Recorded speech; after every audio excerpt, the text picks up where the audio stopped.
Hello, everybody. I hope you are ready for a good time because it's Friday night. We got beer, we got spaceships. Everything is coming up high. All right. I'm Kaizen. I hope you can hear me okay. I've rambled enough. Please, somebody sound check us. With us tonight, we've got the sexy, the talented, the classy WKJEZZ. Oh no. Hello. How's it going? Talk more, Jez. Okay, yeah, well, I mean, I've never been introduced so fondly since my mom tried to get me into private college and, well, that didn't work. We also have with us the lovely, the talented, the girl with a smile that will light up your soul.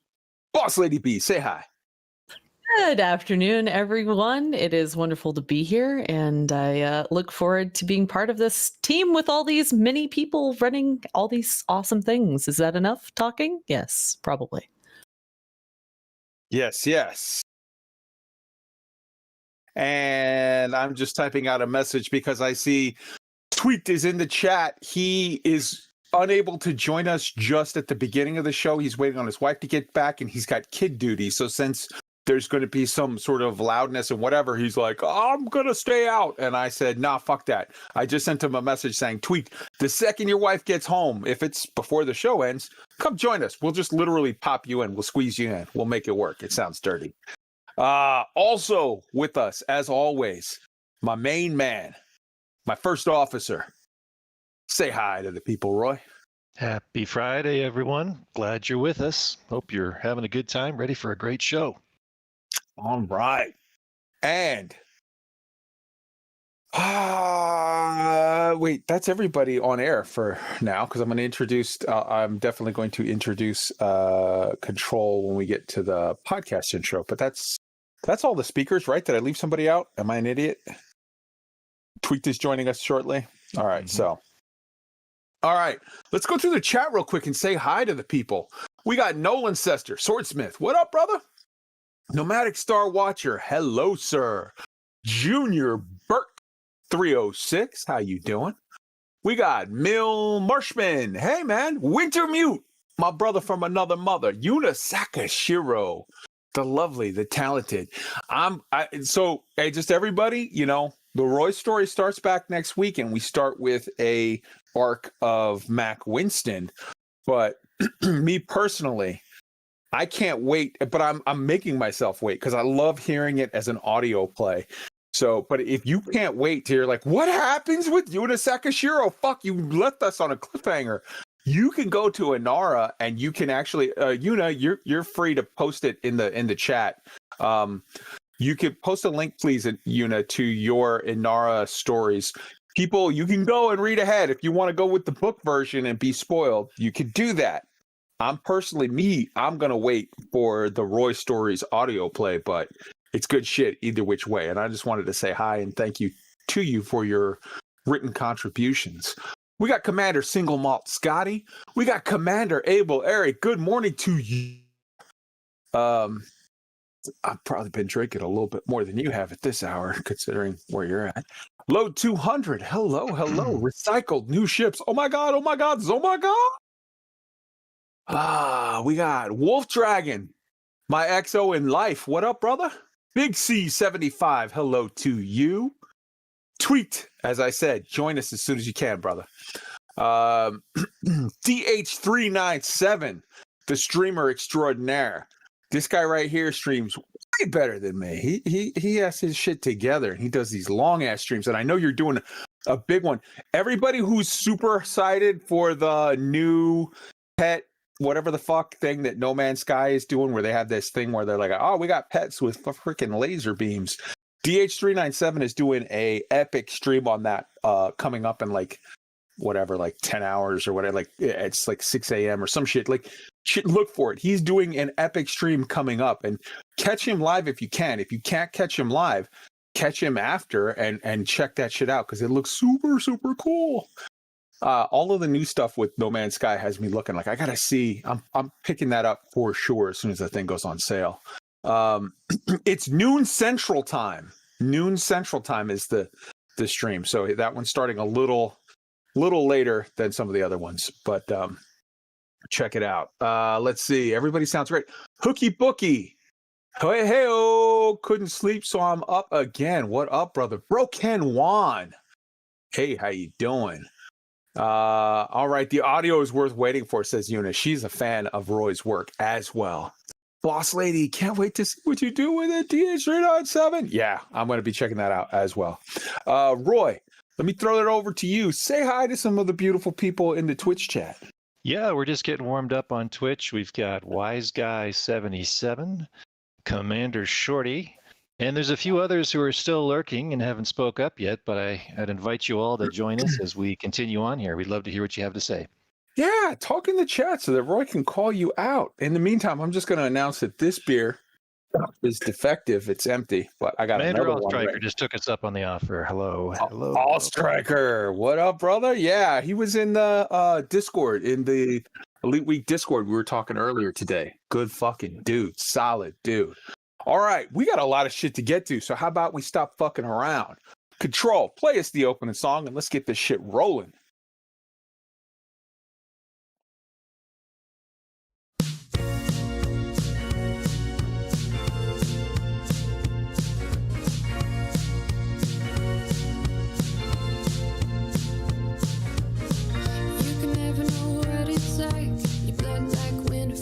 Like ice, and there's a cold, lonely light that shines from you. You wind up like the wreck you hide behind that mask you use. And did you think this fool could never win? Well, look at me, I'm coming back again. I got a taste of love in a simple way. And if you need to know why I'm still standing, you just fade away. Don't you know I'm still standing better than I ever did? Looking like a true survivor.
Hello, party people.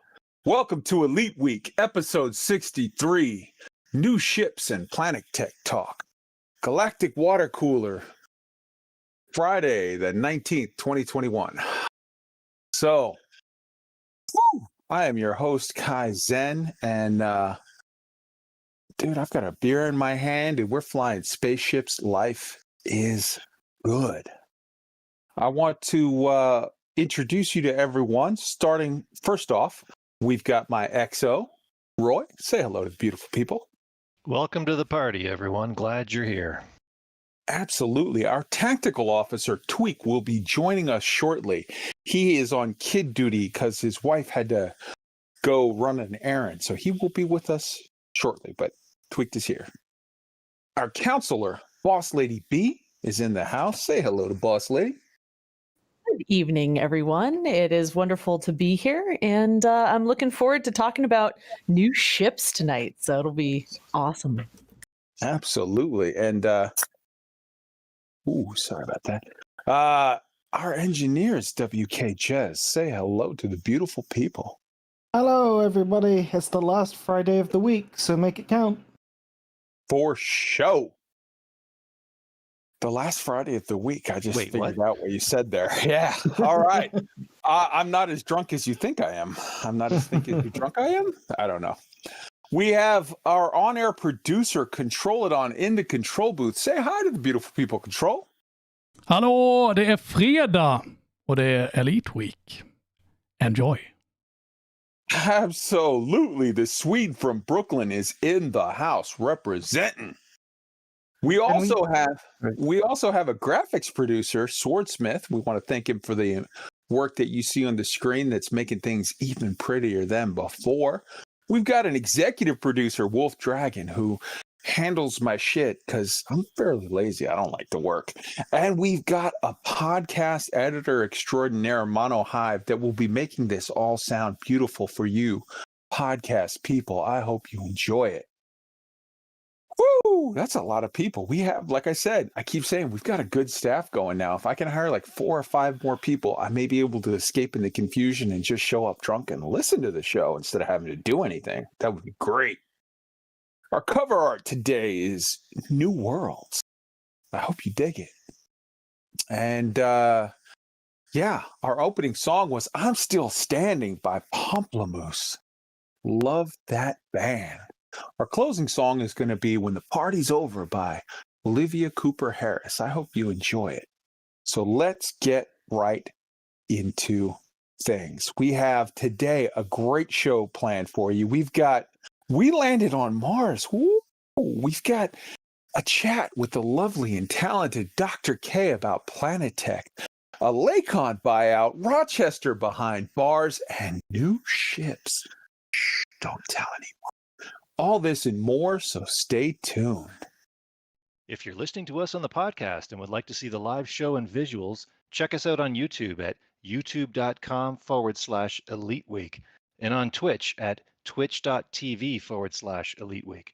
If you're watching us on YouTube or Twitch and would like to know how to catch us on our podcast, check out anchor.fm/Elite Week. For sending us your thoughts by email, you can reach us at eliteweek3306@gmail.com. Our very active and growing Elite Week Discord can be found at tinyurl.com/Elite Week Discord, where you can check out or contribute to community feedback, resources on turning the wheel, and real-time updates about Elite from a variety of content creators. In addition to the Discord community feedback channel, feel free to write in our YouTube comments anything about the topic of the week, as well as anything else you'd like to share. We'd love to hear from you. Also, if you're enjoying the show on YouTube, please make sure to like and subscribe and click on the bell. It really helps us out. On Twitch, a follow would be much appreciated. If you're on Twitter, feel free to follow at EliteWeek3306 for news and information about Elite Dangerous and cool sci-fi and space news. We record live on YouTube every Friday night at 8 p.m. Eastern Time. That's 1 a.m. UTC, so come and join in on the fun. If you're listening to us on the podcast, please make sure to rate and review us on iTunes, Google Podcasts, Spotify, or whatever platform you use. And let us know if there's a format you want us to look into. We don't do Patreon, so save your money and just tell your friends about the show. Tell your friends about the show. Tell them something good. Lie if you have to. It's all good. So right off the bat, I want to sort of reintroduce WKJEZZ and the BOSSLADYB. they were unavailable because last week they weren't able to be on the show because they had other commitments that they had to deal with.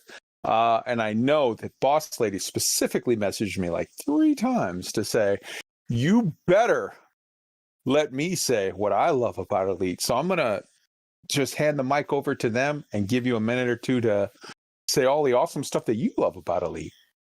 Well, thank you, Kai. Yes, I was so mad that the topic of conversation last week was all the positivity, all the things we love about the game. So I did message him and say, hey, I don't care what the topic of conversation is this week, although I do like the topic this week. But yeah, there's just so much that we love about this game. And I'm sure you all have heard it a million times and you heard it all last week. But the best thing about Elite Dangerous is you guys. It is the community.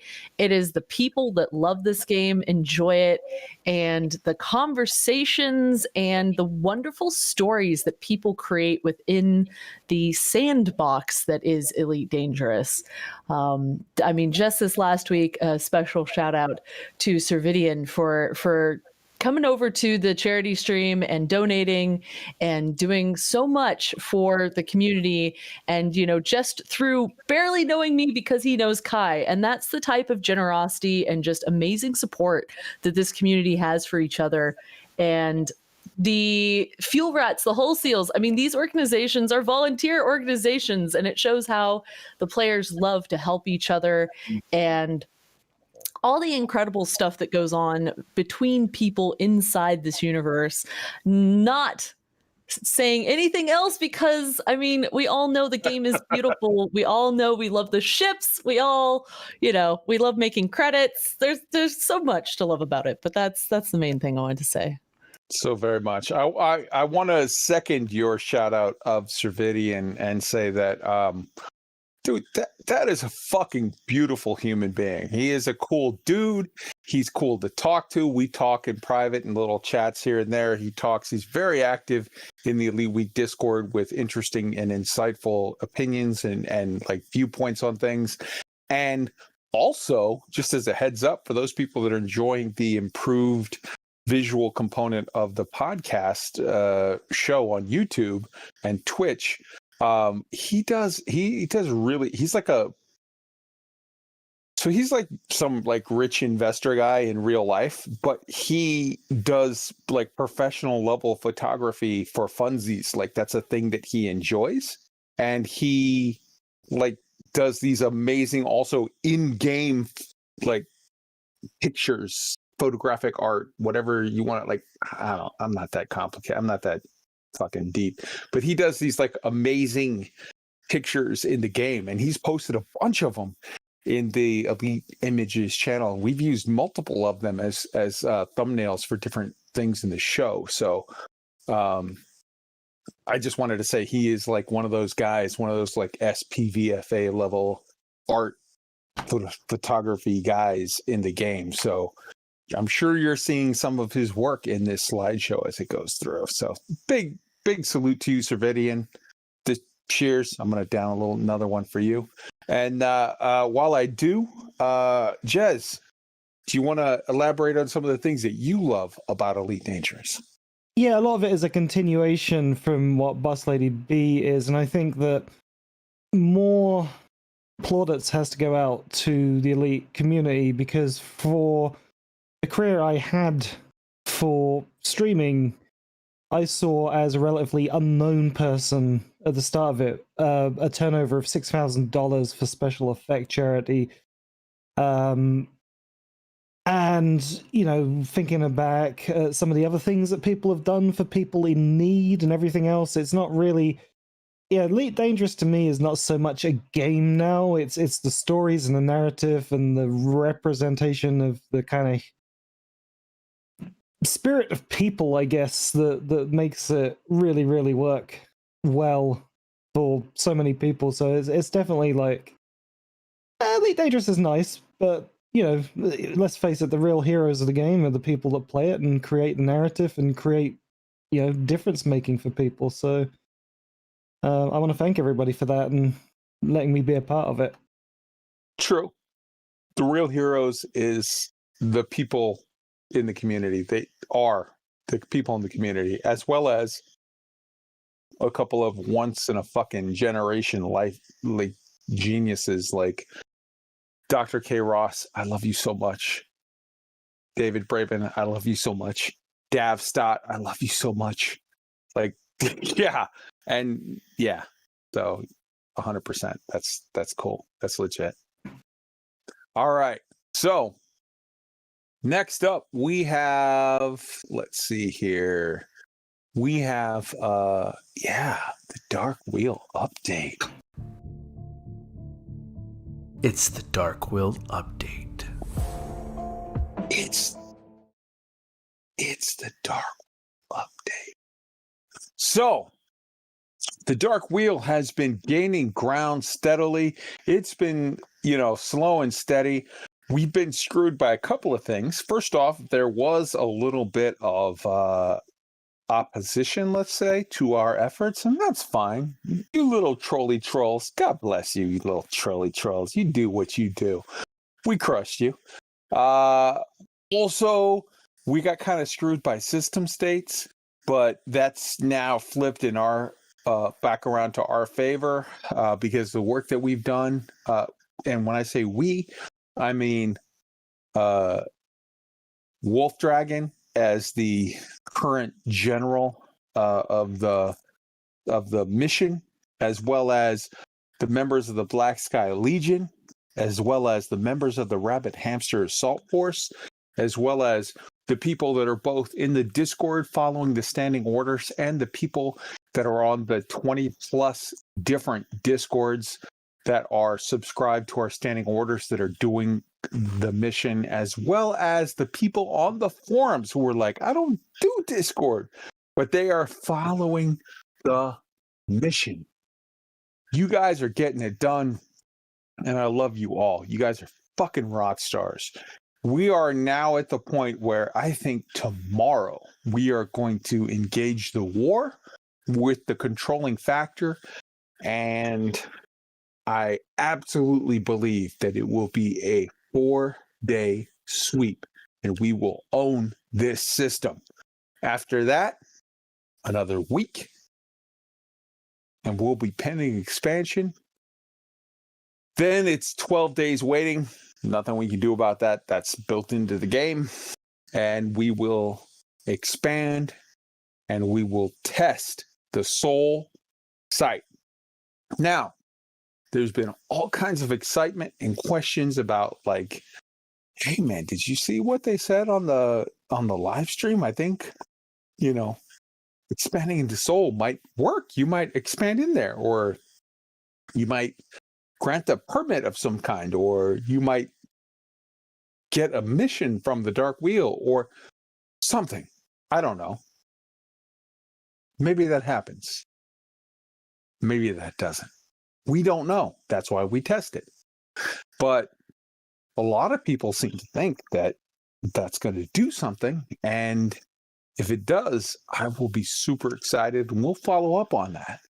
If it doesn't, that's okay, because we already have the next cube prepared. And when I say we, I mean, again, Wolfdragon, who does all the work. Wolfdragon has the next cube so that we're ready to immediately expand into LFT 509. And that is the spot where I really, truly believe something may happen.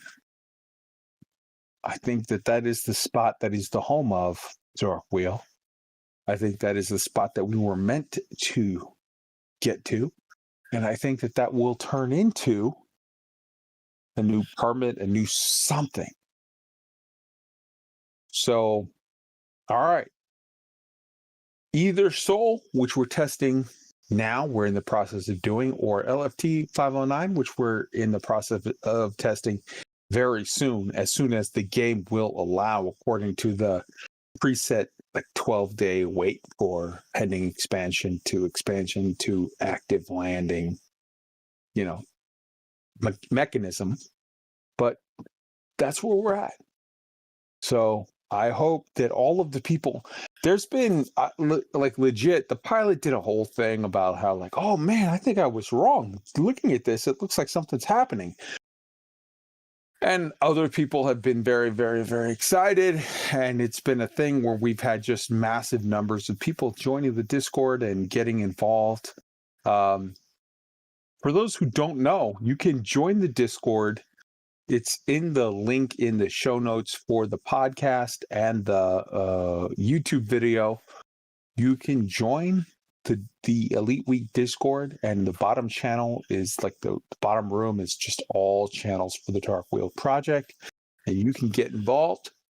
If you're like, I don't have any interest in Discord, you can get involved from the Frontier Forums post. There's a special post for this project that's going, and it's all there for you guys. So like, come in, get involved. This is the hot thing. We're all, let's be honest, we're all waiting. We all are in limbo on Odyssey, and there's not much going on right now at this exact moment. Come and join in, get in on the fun. I hope you enjoy it. That said, sort of that's everything with the Dark Wheel. So yeah, we're just as a heads up, the Dark Wheel is at 34.5%, and in Boom and Civil Liberty in the system of Ross 154. If you are just listening on the podcast and you don't do the Discord, you don't do the forums, you don't do anything, go to Ross 154 and do missions for the Dark Wheel to help it grow. In addition to that, you can join BSL1 on PC. BSL1 is the tagline. The actual squadron name is Black Sky Legion. You can join us in pushing this. This is the official group, and we are pushing the Dark Wheel, and we're about to make history of some kind, one way or the other. So, yeah. Let me ask you, Roy. How are you feeling about this whole Dark Wheel, Michigas? What's up? Well, of course, it's super exciting, and I think, like you, I wasn't too sure what to think. I've been, say, cautiously optimistic about Soul and super excited about LFT 509, but yeah, all the sort of little indicators, and certainly some of the hype around Soul. I'm thinking like, you know, there is a permit lock on Titan. Maybe that's something. Who knows? I'm just really excited. I think it's great that everybody's pitching in, and we just got to hang in there for the big push at the end here and see where it goes. In addition, not for nothing, but in the lore of the game, it's pre-established that when they first were mapping out Mars, the Federation came across a secret thing, an artifact, an alien artifact that is neither Thargoid nor Guardian in origin, that is said to be in the lore about the size of a child's fist, that is some special alien artifact thing. I don't know. I'm not saying that I expect that that's going to be something that Frontier decides to tell us about, but I mean, it could be. Who knows? You never know. There's that. There's the Titan permit lock, which is, of course, as you indicate, is like, it makes no sense. Like, why? There's no atmosphere. There's an atmosphere, but there's no, I don't know. Who knows? We'll see. Just to correct, it's Triton. I mispronounced it the first time. So it's Triton. Yeah. It's around Neptune. Yes, Yeah. Triton around Neptune, which doesn't have an atmosphere, as opposed to Titan around Jupiter? Saturn, that does have an atmosphere. Mm-hmm. Okay. Let's see. Yes. So that's that. We'll see how it all plays out. Join the Black Sky Legion BSL1 on PC version of Elite Dangerous.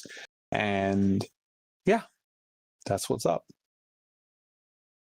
Next up, we've got Elite Dangerous on Xbox Game Pass as of February 25th. So Xbox Game Pass, I'm going to be honest with you right now, I'm not 100% sure I'm clear on what it does and what it is.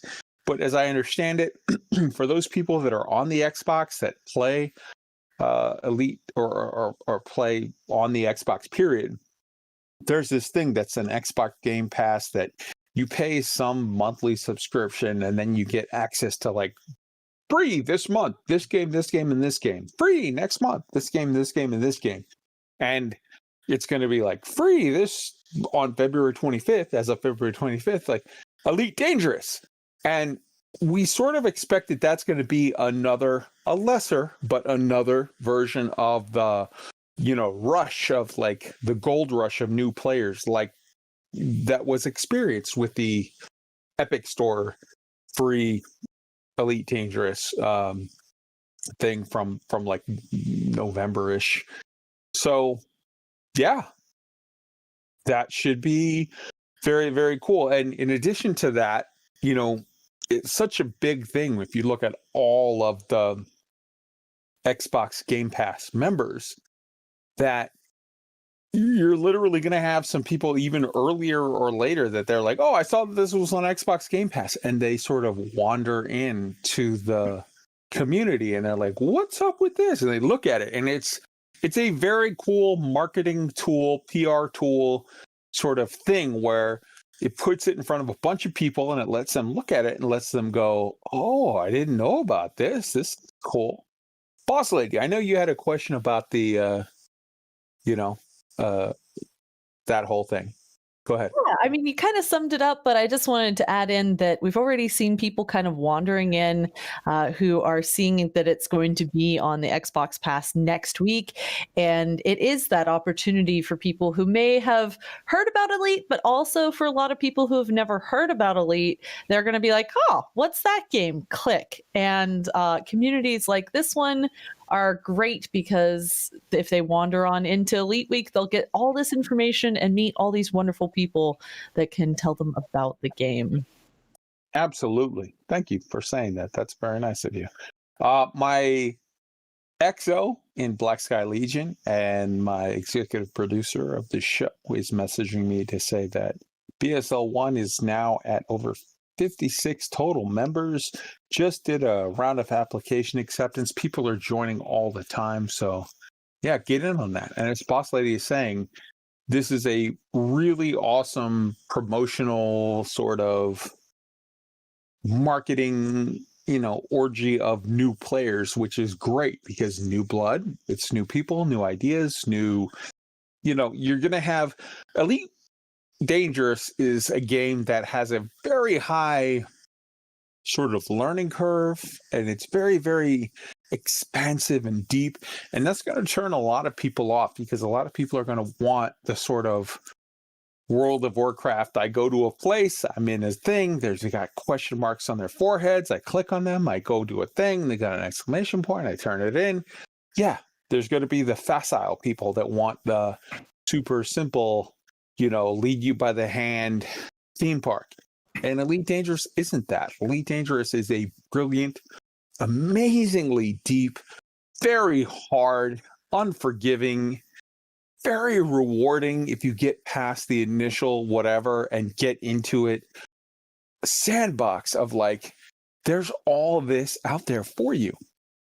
And the way that you sort of market to that is you market to the masses, you get millions to look at it. Out of those, hundreds of millions that look, millions will say yes.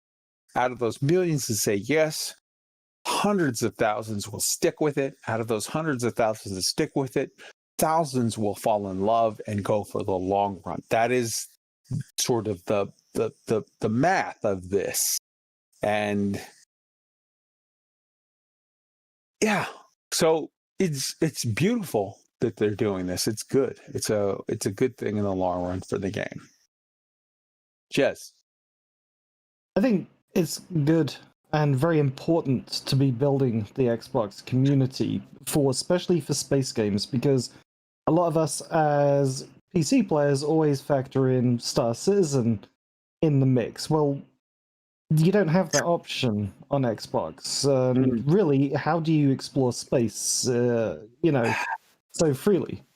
You got No Man's Sky, or you got Xbox, and by honoring the console players, it's a demographic that I think definitely the more players, the louder the voice, and I am thrilled to see it happening, and still, fingers crossed, hopefully mean that those players can join the other players through cross-platform.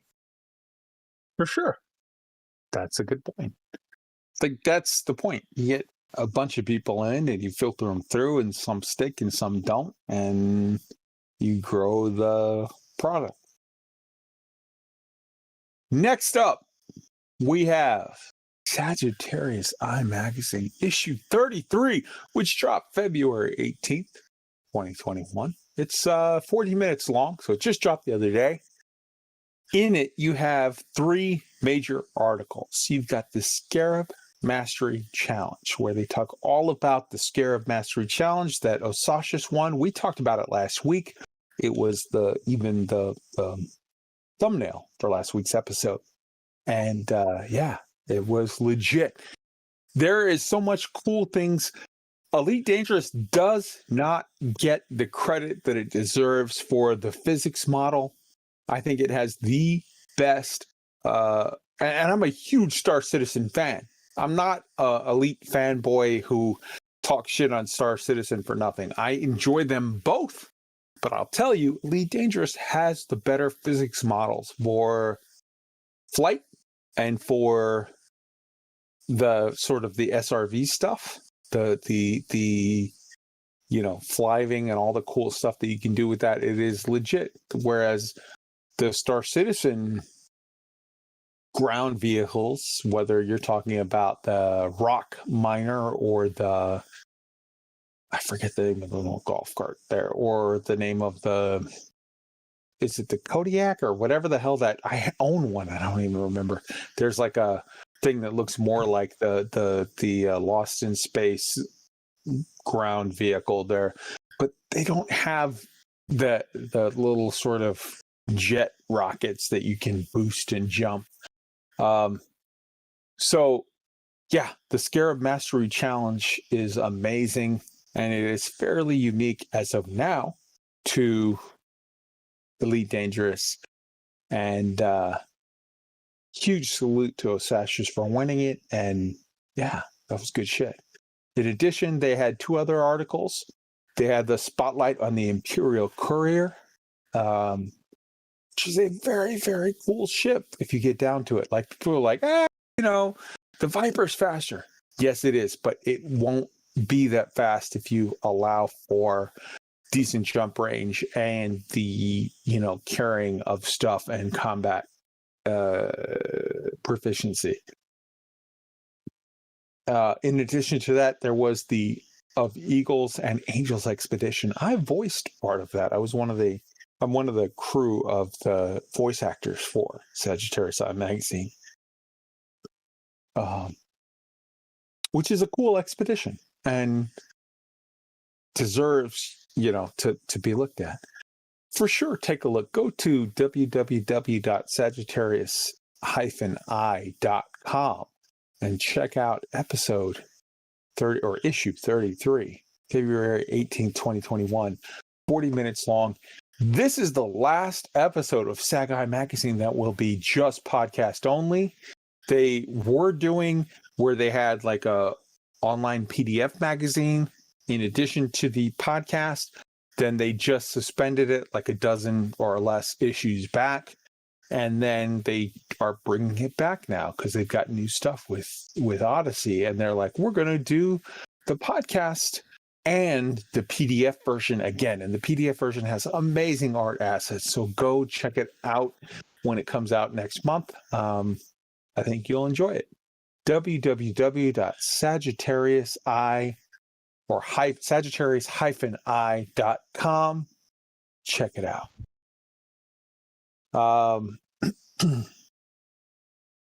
Next up, there's been some issues that console players have been having over the last couple of weeks. There have been various login troubles. Xbox players have been losing functionality of different things for the last couple of weeks, including squadrons, where like literally you're in a squadron, you log in, it shows that you're not in a squadron, and the players are like, what the fuck? Did I get kicked out? No, you didn't get kicked out. It's just functionality is off or missing or whatever. And then 2-3 days later, it shows up again. Oh, you back in the squadron? You know, I don't know. For PlayStation players, apparently, approximately, according to a poll that was done, approximately a third of PlayStation players are not able to land on planets, which is confusing as fuck, because as of October 27th,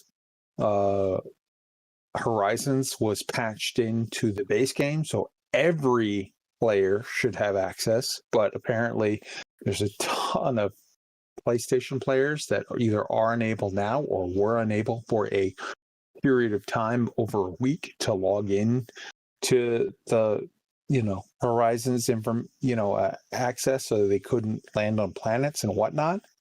Jez, you had a thing on the on that. I did. I was just thinking of Tweaked and all of this and just trying to figure out. Kind of the question is, how much hair has he been pulling out this week with console issues?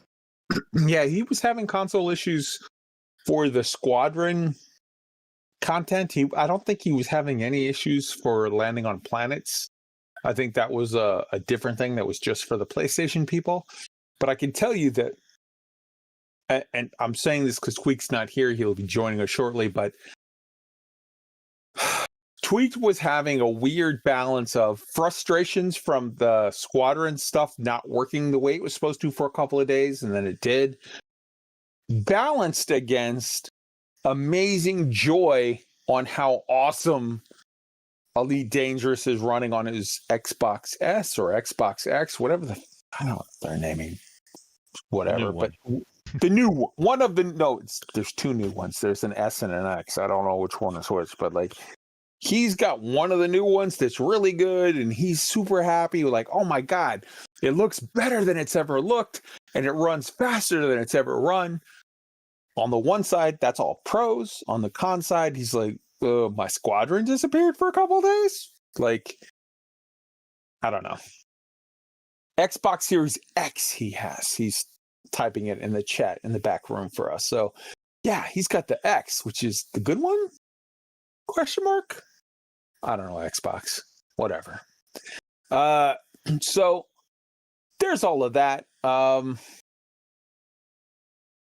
Basically, on the one hand, I get that you're frustrated if the console shit isn't working, and you have every right to be upset and frustrated. On the other hand, it shows that whatever the hell it is that's going on, I don't know what it is. I'm not a computer guy, but there's some smart people on the back end fucking with shit, which they wouldn't be doing except for if they're trying to make it better. So like, question mark / thumbs up? I don't know. I can't really talk intelligently on this because this is a thing that I know very little of. And that takes us to Frontier News. For news beyond the game, it's Frontier News. It's Frontier News. All right. Right off the bat, let's talk about the streams. There were 2 big streams this week, obviously, as always, the Tuesday and the Thursday stream. So the Tuesday stream was SuperCruise News episode 23 with community manager Zach and community manager Stephen Benedetti. And I had received, Control, go ahead and put this up on the screen. I had received direct confirmation last week from community manager Bruce that the question and answers from last week was just delayed, and that we would be getting it early this week, along with another Q&A at the end of the week. If you can see on the screen, I messaged Bruce last week saying, no more Q&A Fridays, ? He responded, Q&As are still on, but we bumped this week's for early next week. Should be 2 next week if all goes well. And I said after, so that was February 14th. That was over the weekend.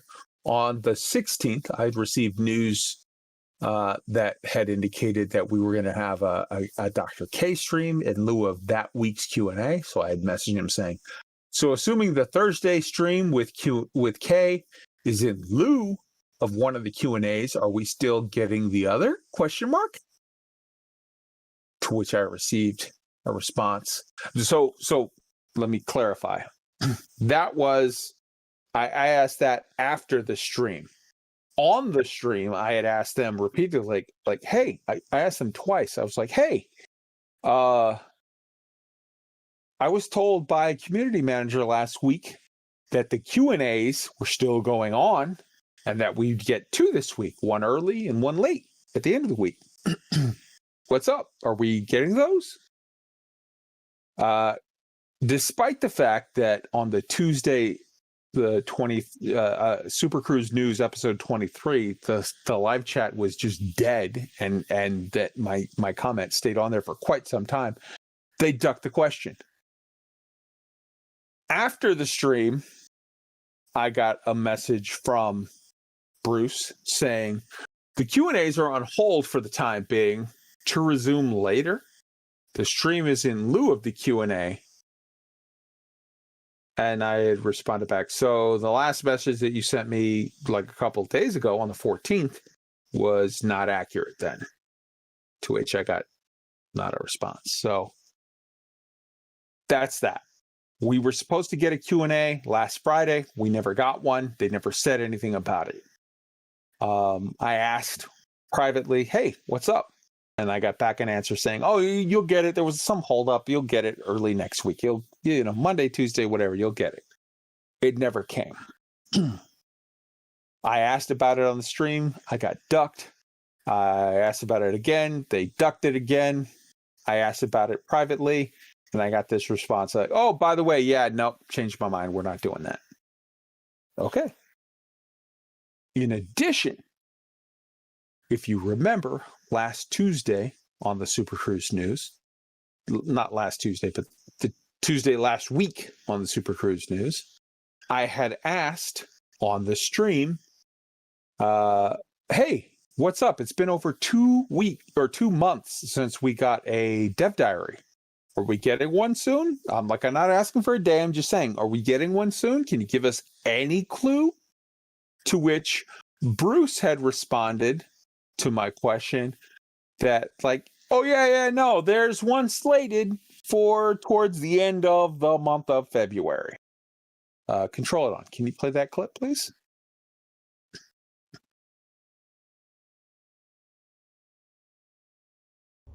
Yeah, so Kaizen asked for updates on any more dev diaries or the like.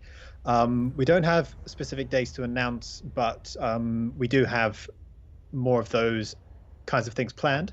It's safe to say that we have one slated for towards the end of this month, and the following month, obviously with Odyssey launch being so close, well, at least the alpha launch being so close, there's only so much time for us to share what we have left to share with you guys. So that's kind of safe to assume that there will be some more content on that coming reasonably soon. Yeah, exactly. Now, the way that I've put my trail, it looks like the smoke is coming off. It's safe to say that we have one slated for towards the end of the month. And with Odyssey content, yada, yada, yada, coming, another one next month. And it's safe to say that the betas or whatever will be coming soon. Okay. So, again, just to clarify, the end of the month is next week. The end of next week is the end of the month. So I asked in this Tuesday stream, hey, is that still on track, or is that scheduled for next week? Because next week is the end of the month. Again, the chat was dead on the Tuesday stream, and They had every opportunity to respond to the question. They very clearly ducked it. So there's that. Now, after dodging the question, I later received a reprimand or whatever, a stern worded whatever from Frontier on the issue. To me, this indicates yet another shift back, another delay, another something. I don't know. And yeah, that was the Tuesday stream. If you want to check it out, go to Twitch stream, which will be removed in the next week. You can see my comments. You can see what they said. I don't know. I don't know what you think about this. If that, like, something is in flux here and it's getting moved further back, it's getting more delayed, more whatever, and it is what it is. All right. Which takes us to the Thursday stream. Now, the Thursday, they did what they called a Discovery Scanner with Dr. K live stream, and Art and Bruce. Now, right off the bat, the scheduling for this, they scheduled Twitch drops for this stream. Scheduling Twitch drops when you finally have someone on that people want to hear and discuss things with just turns the entire chat into a shit show. The entire chat is flying by at 1,000,000 miles a second, and it's Twitch drops, Twitch drops, Twitch drops, question mark, Twitch drops, purple, Twitch drops. That's your entire chat. I'm confused by this. I don't know why it's even a shit show, as it's the same purple drops that they've been giving out 3 times already. But like, it does every time. If you hand out free stuff, you get all of the people, and all they do is put X drops, Twitch drops, purple, Twitch drops, purple, Twitch drops. That's the whole chat. It turns it into a shit show. On top of this, they decided to give out tchotchkes during the stream. So they're like, hey, Dr. K, can you tell us how you made the universe? Oh, by the way, let me just interrupt you to say, I'm going to hand out this fucking Elite Dangerous water bottle and this Elite Dangerous earphones and what. And it's like, oh, okay. Now, Dr. K is the principal programmer for Elite Dangerous. She's a co-lead of the render team. She's worked for 8 years as an employee of Elite Dangerous, Frontier Development, working on Elite Dangerous exclusively. She's the creator of the Stellar Forge, well, the leader of the team that created the Stellar Forge. She also streams on her own. She's very competent at doing this. It's not a question of like a big brain who doesn't know how to talk to people. She streams on her own for hours at a time, multiple times a week on Twitch. Please, for the love of God, next time, just let Dr. K collect questions and respond to them while digging around in the engine and then showing up at certain, obviously she can't show us the digging around in the background, but showing us on the screen stuff she wants to show us. Just let her talk. At this point, if we could get that twice a month, or I'm sorry, not twice a month, once every 2 months, that would be incredible. And the numbers of people that you would get that would tune in for that would be bigger than the Twitch drop bullshit. Like, that would be a stream worth watching. On the stream that we had a shit show of free tchotchkes and bullshit giveaway.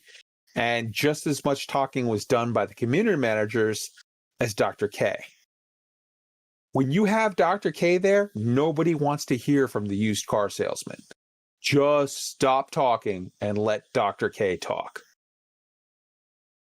Now, the points of interest for this stream, there were several. Number one, as previously discussed, the Planet Tech changes will be incorporated into the base game. So even if you don't get Odyssey, you're going to get the prettier planets.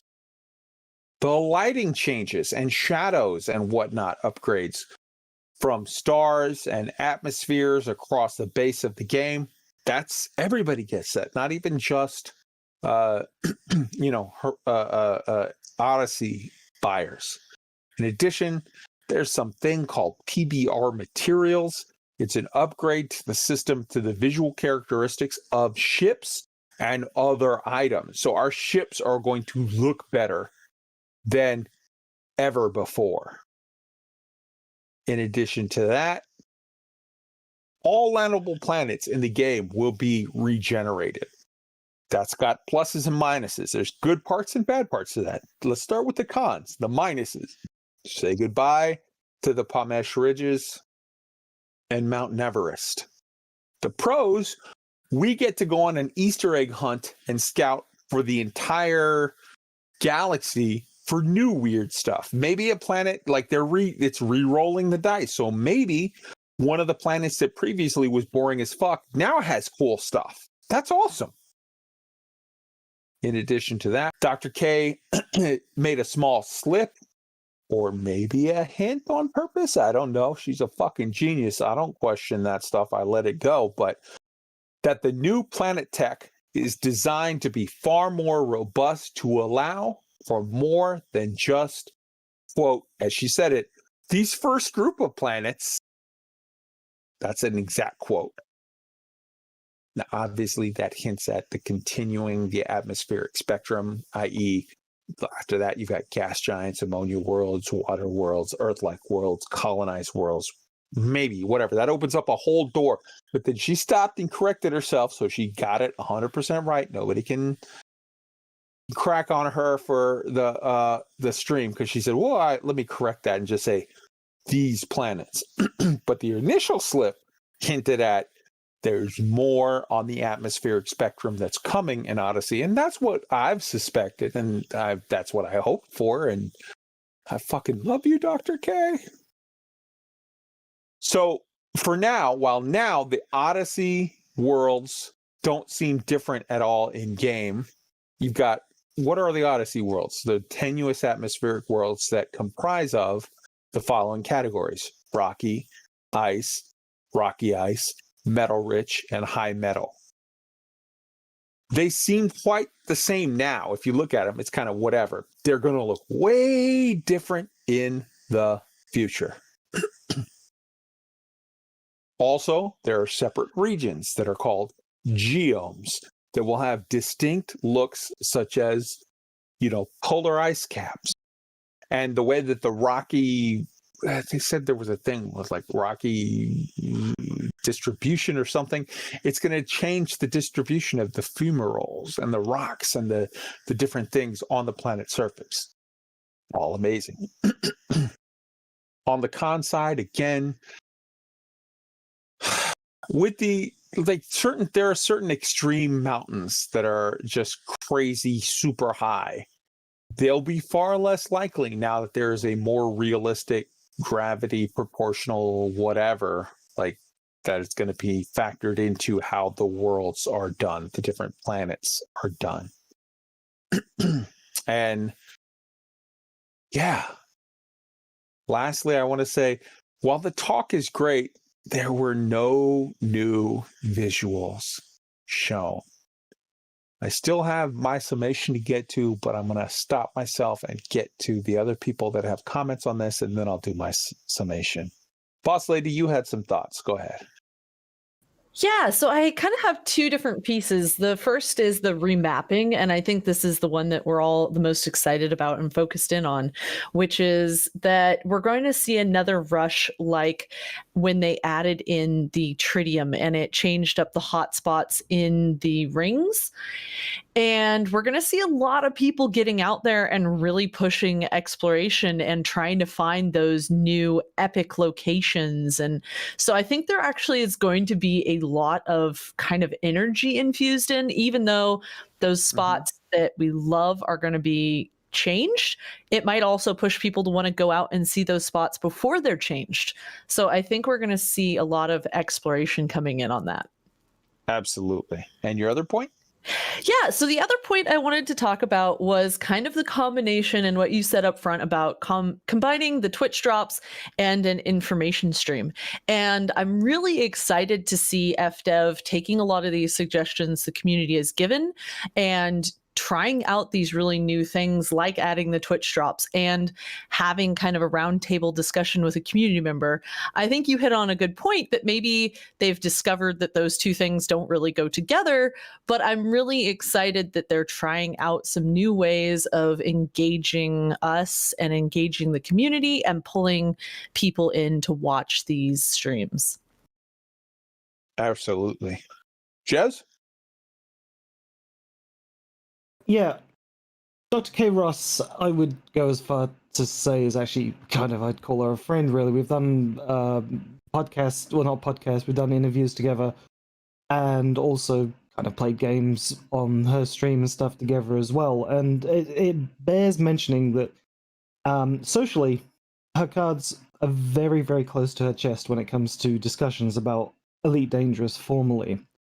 So I hope that we get more exposure to Dr. K. Ross on subsequent Frontier streams and with a little bit more airtime, because she is a truly fascinating individual. I would actually say borderline savant in particle physics and everything. So whether she's making a slip or whether there's a lack of visual aid on screen, hanging on her words and what she has to say about the game is what we need going into Odyssey to kind of satiate the Space Sim players. So I hope that lessons are learned and we get more exposure to K. Ross and some of the other fascinating people that we've seen on the Dev Diary so far.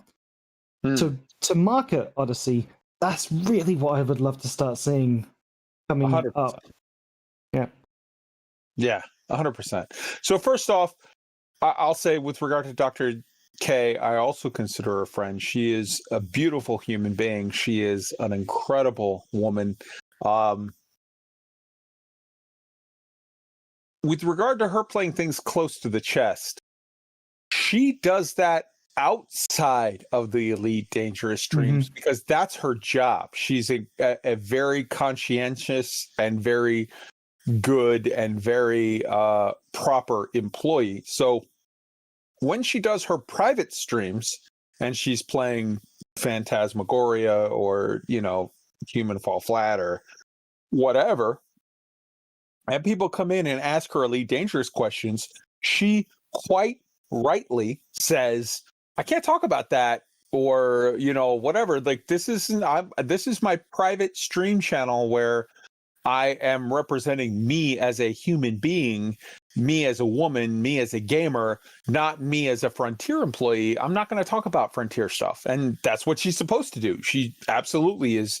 That is the ethical, proper way to do that. She's not at all closed off or not communicative or not expressive when she is appearing as a Frontier employee on the Frontier streams. She answers, everything that's asked of her, and amazingly well. And I love her for that. And that's what we need more of. We need open, honest answers about things. So I agree with you. She's closed off on her private streams on Frontier stuff, but she is not at all closed off when she is representing Frontier on the proper Frontier streams. And legit, I think if we, every 2 months, either once a month or every 2 months, if we were to get a stream with a Dr. K, with a Dev, with a Zach Antonacci, every couple of months, if we got a proper stream with them where they knew upfront, like they could clear it with legal, clear it with corporate, clear it with community management, clear it with whoever. But it's just like, here's a list of the 15 questions we've picked for you to answer. And then she said, okay, I'm going to answer this, this, and this. I want to display this, this, and this assets in game, like specific. And they said, okay, we've checked that out. That's all approved. Go for it. Do a stream like that where she's allowed to talk and show stuff. Get Art out of the way. Get Bruce out of the way. No community managers, no fucking Twitch drops, no fucking, oh, we got a water bottle and a fucking headset. No, fuck off. All that, get it out of the way. Put that stuff on the regular twice a week streams where you have community managers talking and nobody cares. When you have Dr. K, when you have Davstott, when you have Luke Betterton, when you have Dom or Zach Antonacci or someone that has something to say that people care about, don't have the used car salesman talking. Don't have fucking, oh, here's a water bottle, here's a fucking purple page up. No, schedule that shit out of the way. Come on. You had another point, and then we're going to go to Roy. Yeah. When it comes to great handling of live streams for game communities, I have to mention Jagex, which is Frontier's neighbors. They're the ones that make RuneScape. And the roles of community managers on those streams are usually kind of like a talk show host, but they'll switch over to a segment that goes over to the expert or the dev or the artist that takes the stream for that little bit of time. And I think there's a balance there somewhere, because I enjoy what the CMs do. It's good to see the CMs playing the game, though I would like to see the separation, and I would like them to look at their neighbors and really take a page out of their book for a great community stream, because you can do all of those things in one stream if it's structured. And if you remember the old the streams, like one of my favorite streams they did was the sound design stream for the FSS scanner. They used to sit around the table, the chairs, and kind of do it that way. And I think, yeah, the quicker we get over the COVID stuff and get back in the studio, and you know, every bit of media that we see, not just Elite Dangerous, isn't from somebody's bedroom. It's the quality is going to go up. So not necessarily defending, but I see the logistic challenges and why it can come across like an epic cluster right now. I get it. I'll just say this. Don't schedule fucking stupid prize giveaways when you have a genius in there. Let the genius talk. And it shouldn't be that you're chipping in a whole hell of a lot when the genius is talking. Let the genius talk. That's who we came to hear. Roy. Yeah, I had some thoughts about the, I don't know what you want to call it, the surface wipe on landable planets. I mean, I'm currently on an expedition. I'm doing a lot of exploration of planets. I'm on the side looking for some certain biologicals and other things like guardian things. And one thing that comes to mind is presumably this wipe is going to change all the surface features, but I'm wondering if it's also going to repopulate, reshuffle from scratch all the geology and biology as well. It will. And if so, it reminds me of some reading I was doing on when brain trees were first being explored years ago in the game, and people had a massive effort to go map them out and figure out what kind of planets hosted them. And then I think what I read was, this was before I played, but as I was sort of following people's journals on this in forums and Reddit and other posts, it sounded like around the 3.3 update, there was a kind of similar wipe when they changed how planets are scanned. So it used to be you'd fly close to the planet, or it literally fly just above the surface and look for those blue circles on the radar, and that's how you found a biological. To now we have the probes that you fire from SuperCruise, and it was kind of it was kind of tragic to read it, because there was a few last posts that they were saying, okay, this is how this is now. It's kind of sad because all these people just put, I guess the equivalent of hundreds of man hours of work into trying to map all these things out and discover them, and now that's all gone. And I think it's good that the game evolves and brings in new mechanisms. I'm sure as heck excited to see the new surface features, all the new biology. The thing that I'm curious about, though, is with all the planets that have already been mapped, one of the things that's an incentive for going and looking for things on planets is you get the first mapped. You also get the credits for doing it from exploration. Now we're going to have I think a lot of planets that have already been quote unquote mapped, but now they're new, but they can't be mapped again for any kind of credit, either in accreditation or by credits, which is going to be a little weird. And I don't know. I think it almost, this maybe sound a little crazy, but it might almost make a case for, if you're going to wipe the surfaces and they're actually brand new, and there's whole new methodologies around things like biologicals, maybe it's worth looking at the whatever is touched by this. I guess all the new landable planets as well. Maybe pull off the mapped by accreditation and let that be done anew. I don't know. I get that. I totally do. But they're at a position where, here's where they're at. Number one, they have to introduce the new tech, because this new tech accounts for letting them make the planets better, which they needed to do, which I wholly salute them for doing. Honestly, legitimately, that right there, just prettier planets. Ignore FPS, ignore all the other shit. Just prettier planets is worth the $40 to me. And this doesn't just account for the new planets that we have. This new system is more robust to allow for the new planets that are coming. I'm talking about your water worlds, your ammonia worlds, your gas giants, all of the other things. So they have to do this. Now, you're right. Theoretically, these planets are all different.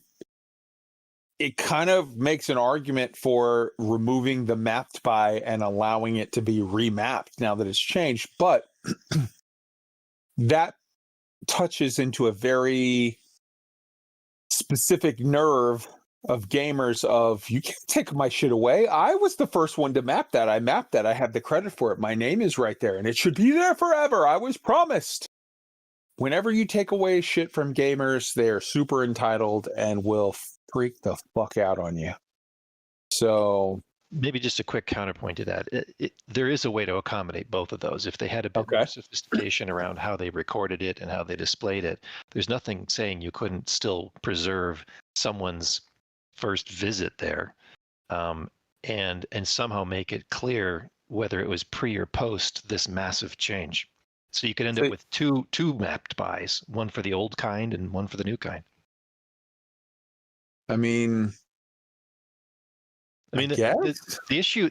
I see what you're saying about the accreditation and people taking away something.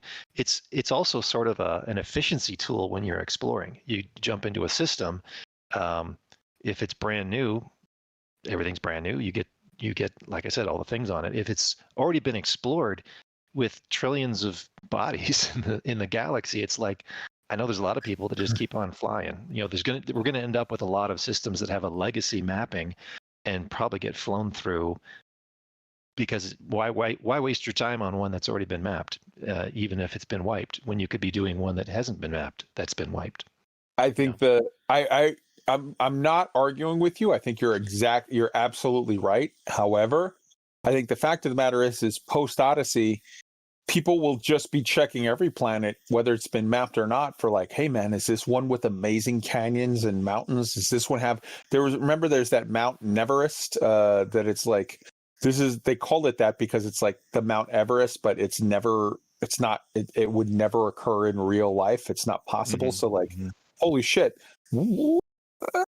Like, so people will be looking for that. Like, what's the new one? Like, Pamesh is gone. Mount Everest is going to be gone. Like, these are going to be gone.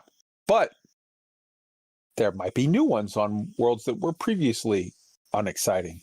And there's new geomes, and there's new. It's one of those things that I agree with you. It sucks. There's a weird kind of, you're damned if you do, damned if you don't zone there. But to me, I salute Frontier for making the improvement, and I think that it is worth it. That there's no right way they can handle that, so I give them a pass and just go, okay. I like what you're doing, and the implementation of it is going to be problematic no matter how you think about it. So whatever. We're just going to have to hold on and go for the ride. So, yeah. In addition to that, here's sort of my summation, my thoughts on the stream on Thursday.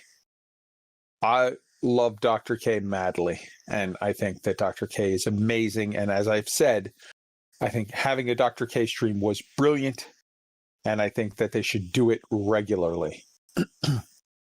Having said that, the impression that I got was, thanks for telling us about the Planet Tech again. Now, can we please see some details on anything fucking else? Question mark. So far, we have Planet Tech 100% covered. In addition to that, they've shown us a solid 90 seconds that is cut into 1.5 second no HUD Michael Bay smash cuts of FPS Pew Pew. In addition to that, we've gotten 5 still pics of FPS with a HUD, and fuck all else. If you're really 2 to 3 months away from a completed product, how about you show us something, anything? They didn't even show us new pictures or video of the Planet Tech. They literally were just talking about it and showing us stuff we've already seen. They've mentioned but shown none of combined arms. They've mentioned but shown none of salvaging. They've mentioned but shown none of hacking. They've mentioned but shown none of exobiology, other than 1 pic of a plant gun and 1 second of somebody running around holding a plant gun out that didn't even show a plant. They've mentioned but shown none of the tools. They've mentioned but shown none of the suits. They've mentioned but shown none of Odyssey. I'm not saying this to be shitty. I'm not saying this because I don't love Frontier. I'm not saying this because I don't love Elite Dangerous. I'm saying this because I'm legitimately scared that at this point, you're not showing us anything. Is that because it's more and more delays while you figure out what's getting cut, what's getting moved? Is that because we're about to get word that, oh, by the way, PC players are going to get it maybe come November, December, and console players will get it 6 months later? I don't know. But I feel like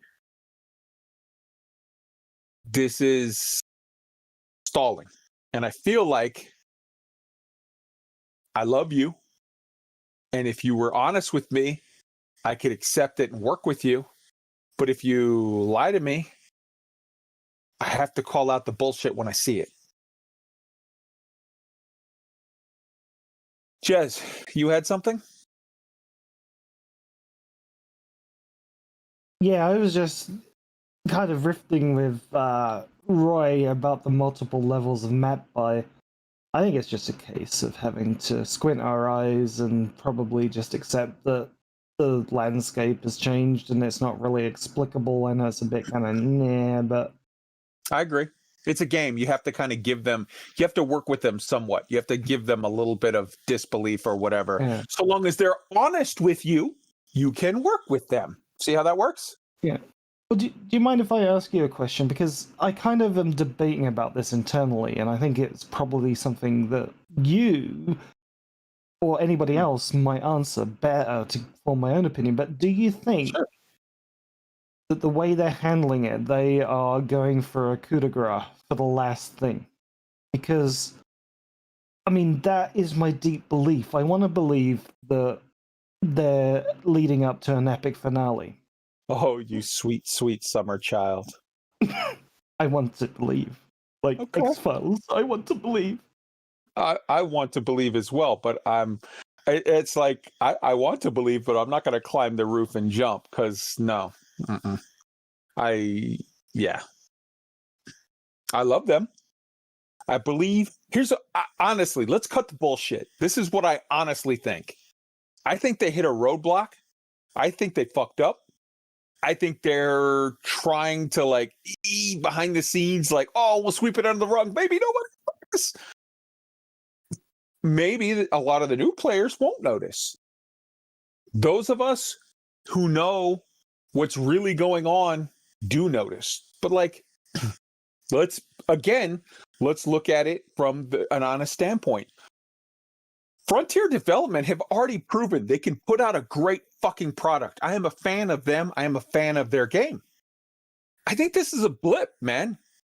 I think they fucked up. I think they hit a wall. I think they're lying about it because they're embarrassed to admit it. I really wish they would treat us like fucking adults and tell us the truth. But, and this is the huge but, this is the biggest of buts. This is JLo plus. I think this is a blip. I think in 6 months, they'll fix it. They'll get over whatever I don't know, man. Making a game seems super hard. It's crazy, whatever. And yes, they're stalling, and it's obvious at this point. It's blatantly fucking obvious. But I think they'll get past it. Give them a month or 2 or 6 or 8 or whatever it takes. They'll get past it. Elite right now is an amazing game. Forget Odyssey. Let's imagine Odyssey doesn't exist. A year from now, it'll still be an amazing game that offers more than just about any other game I can imagine. I'm a huge fucking fan. I just don't like being lied to. Be honest to me and say, hey man, we fucked up. We hit this wall. Part of it's COVID, part of it's other stuff, part of it's anything. I don't know, whatever. Just be honest and say, we thought we'd be at a place. We're not at that place. We're working on getting there. Trust us, we'll get there. Because you know what? You say that to me honestly, as a man, I will trust you because they've proven they put out a good product. Sometimes they put out shit short term. Oops, this is a little whatever. But they fix it later. They make it better. They get it good in the end. And I trust that they will do it again. I just don't like being fucking lied to. That's where I'm coming from. Roy, you got a thought on that? No, I was actually typing about the previous thing about the map, which we've already talked about. Okay. All right. So that's where I'm at. It might be a weird spot, and I get it. And I get that Frontier has already let me know they don't appreciate my opinions or thoughts on these matters. Okay. It's the truth, though. I'm not gonna edit myself. I'm not gonna fucking hold my tongue. I believe what I believe. It doesn't mean that I'm not a fan. I'm not going fucking Latvian. I'm a fan of Frontier. I'm a fan of what they do. I enjoy the game, and I will love the game over the long run. And I will still keep putting out my show, and I will still keep telling them that I love their game. But I will also call them on their bullshit. That's what I promise you, the listeners of this show. You'll get the truth, not from a fanboy, not from a hater, from someone who is a fan without being a fanboy. I will never white knight for Frontier. I will tell you the truth. So that when I tell you that they're a great fucking company that puts out a great game, you can believe it. But right now, they're doing some weird fucking tap dancing, and those of us who know what's up, none of us are fucking buying it. Tell me I'm wrong. Any of you right here, tell me I'm a liar. There's something going on. There's something I want to add, but add it. Go for it. Right. Here's the other side of this, right? From a game development point of view and perspective. When you're getting ready to lead in with a new DLC or a new product, there is going to be the roadmap. And nearly every game out there, what they have on that roadmap, every part of that will not be there at launch. Now, there's a good chance of what you're saying that the minimal viable product is going to be a little bit less than what they've got planned. But I believe, more positively, without trying to sound fanboy, if it is a question of shuffling what should or shouldn't go in at launch, the work, rather than something else going on behind the scenes, the work is trying to figure out what the best blend is going to be. I don't dispute that at all. I'm just saying, be honest with us as we go. You pushing it back because it's not ready. Be honest about why it's not ready. Be honest about where you're at, and then we'll just be adults about it. Yeah, we all love Frontier.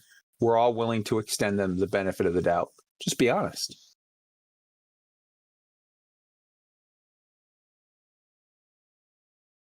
All right, I think we've covered this to death.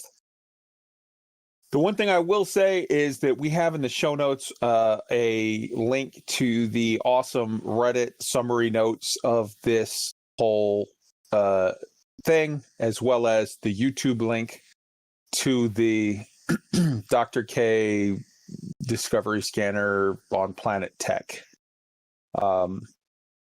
It's great.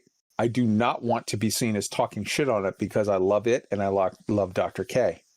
I wish that they would give us honest answers on the rest of the stuff that's coming in Odyssey.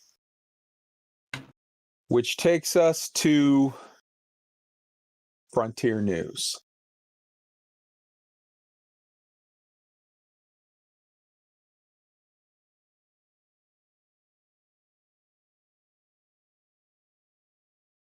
Mm-hmm. Okay, so Frontier News, let's start off. Oh, I'm sorry, we're already in the middle of Frontier News. Jesus Christ, never mind. I apologize for that. Monohive, edit that out. Yeah. It takes us to the Galnet news. Roy, why don't you start with the Galnet news? Yes, everybody take a drink. Kai's a little drunk and fucked up where we're at in the show. Okay, February 15th, we had Federation damaged by corruption and conspiracy.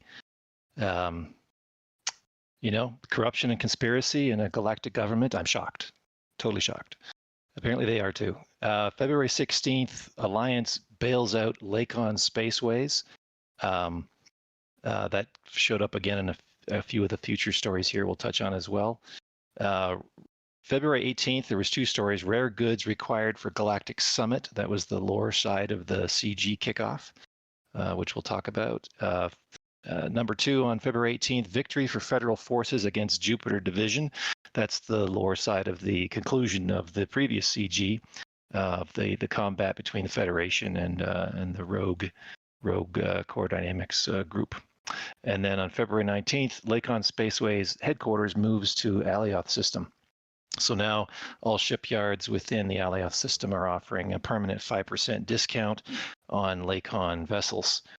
You'll still need to get a permit for Alioth to get that discount, though.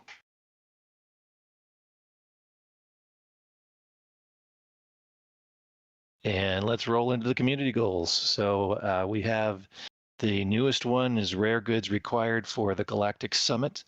A lot of different rares they're asking for, and if it's successful, Sirius Corporation is going to make the previously available double-engineered FSD drive available for purchase at the Human Technology Brokers.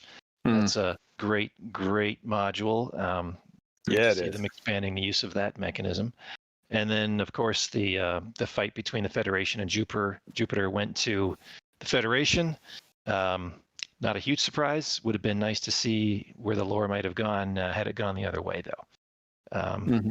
So that's the community goals. All right.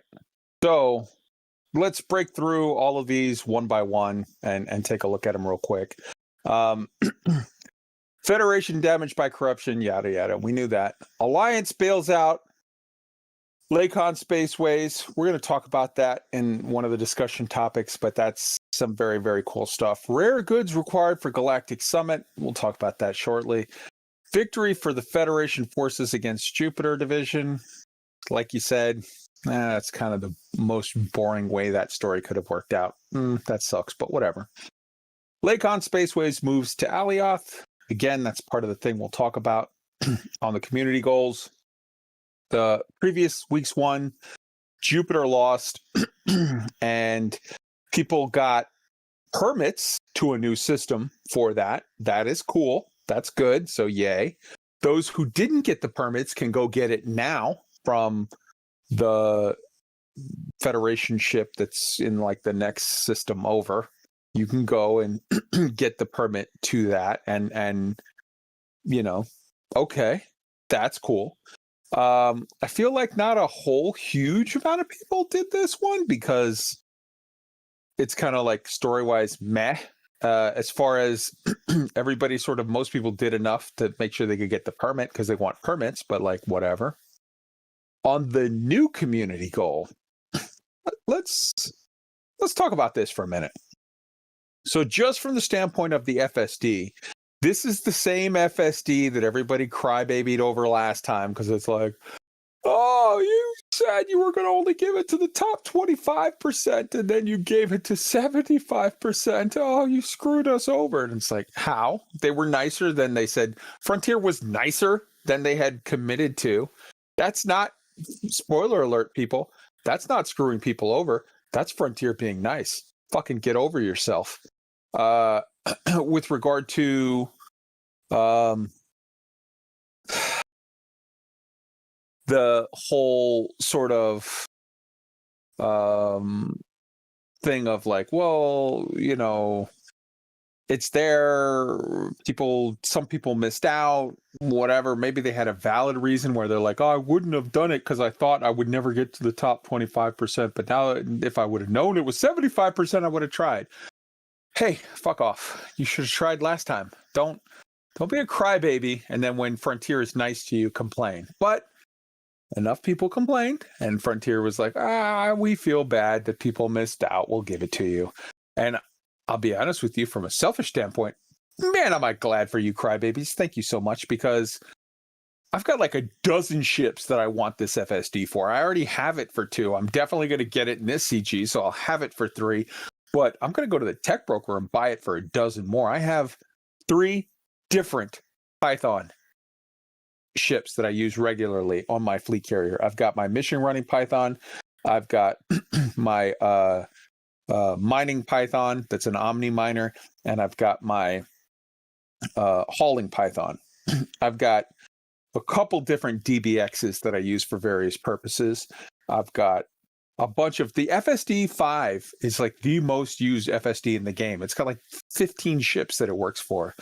It's crazy the number of ships that it works for. So I'm for sure going to be buying this for all of them because it's great. So I'm going to be getting it for many, many ships. So that's awesome.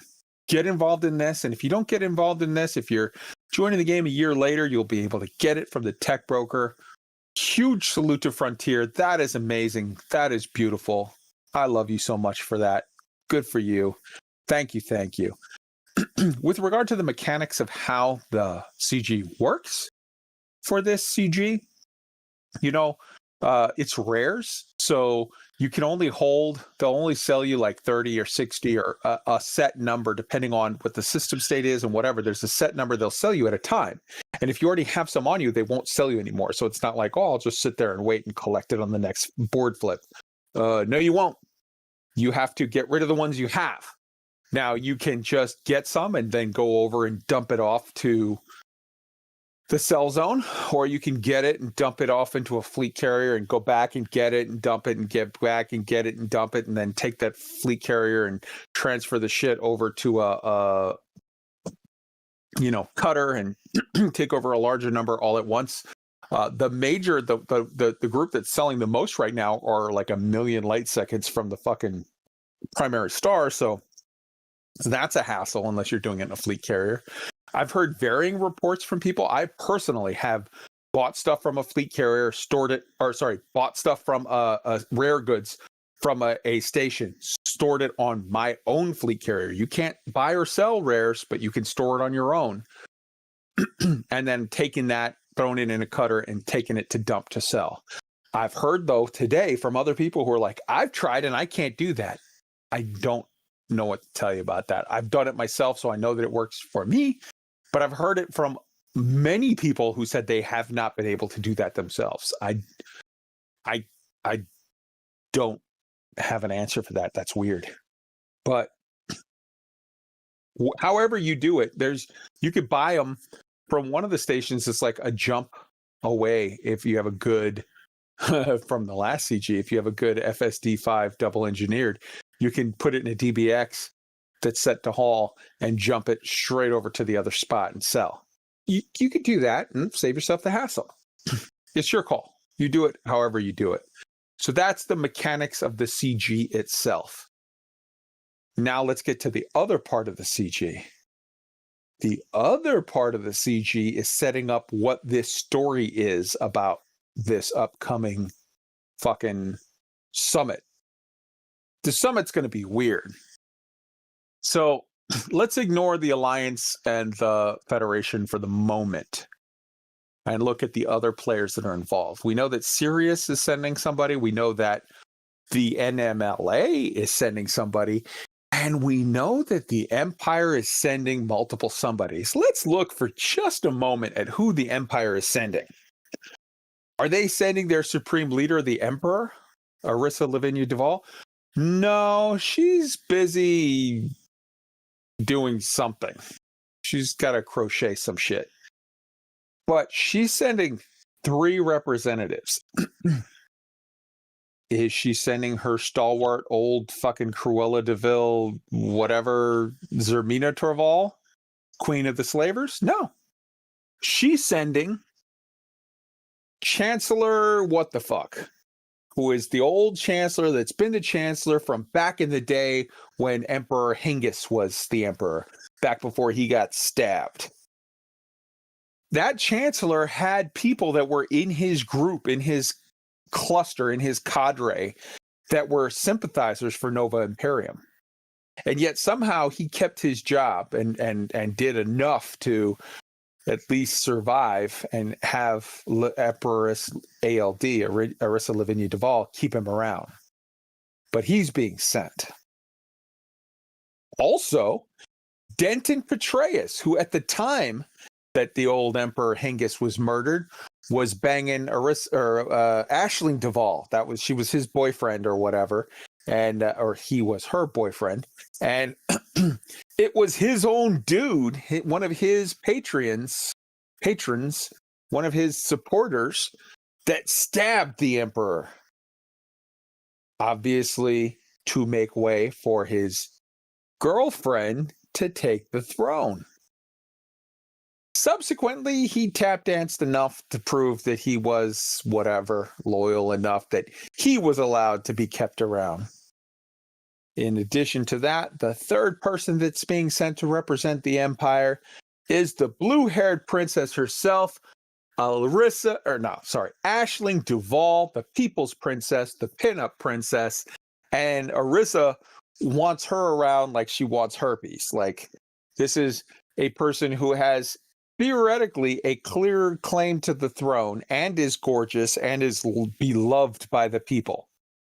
And these are the 3 people that the Emperor is sending to a summit meeting, which is being attended by the Marlinists, and which is not at all going to be targeted by these neo-Marlinist terrorists who just escaped with Empire codes and use of an inside Empire whatever from the intelligence service, the ISIS, and now they have a helmet that you can use as a fucking torture device / truth serum whatever to question anybody you like. Basically, anyone who's got a fucking clue is watching this going, oh, this is for sure set up to end in fucking disaster. Just start eating your popcorn now and wait for shit to explode. And let me say that when it explodes, it's not going to be Dennis Petraeus that dies. He's a fucking power play group. That's their Frontier is not going to do the work to change that around. He's going to live. He's got plot armor. It's not going to be the purple princess, the pinup princess, fucking Space Khaleesi. She's fine. Because A, if she were to die, millions of little fucking sweaty nerd fanboys would be like, you killed my hot chick, my blue-haired girl. So no.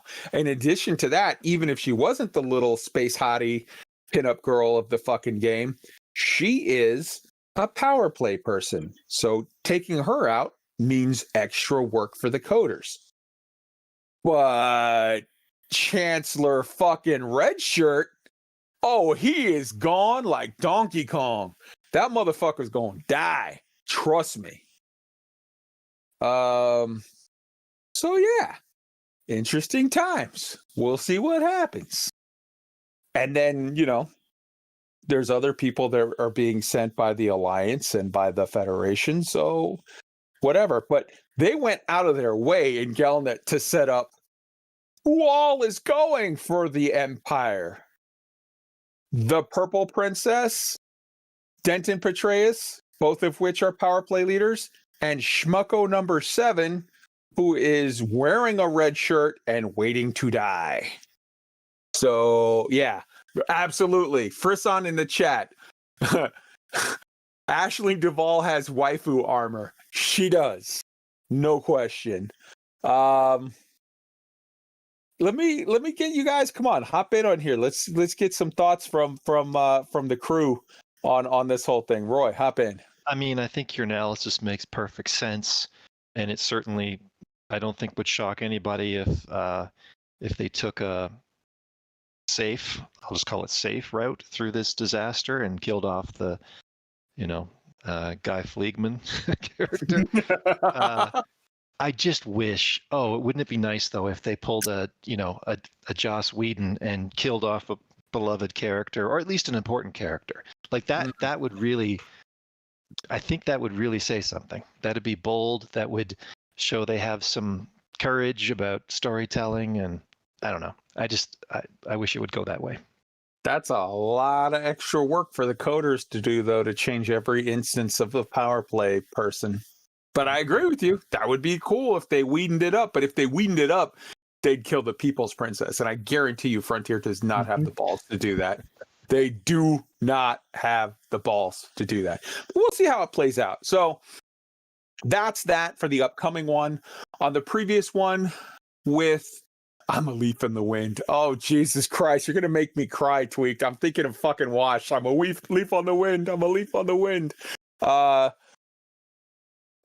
the previous one with Rochester, man, this was the most boring way that the story could end. Because, for sure it would be cooler to have Rochester around as a fucking weird wackadoodle Bond villain type wacky character getting into hijinks. And it would make for an interesting, compelling tier 2 sub superpower. He would be basically along the lines of Sirius Corp with fucking what's his name, Leon Rhee, and a couple of these other Pranavantal types where it's like they don't lead a superpower, but they got a legit serious amount of power in there somewhere, and it could make for some cool wacky storylines. As it is, he's already been snapped up by the feds. He's in jail now. That doesn't mean it's the end of the story.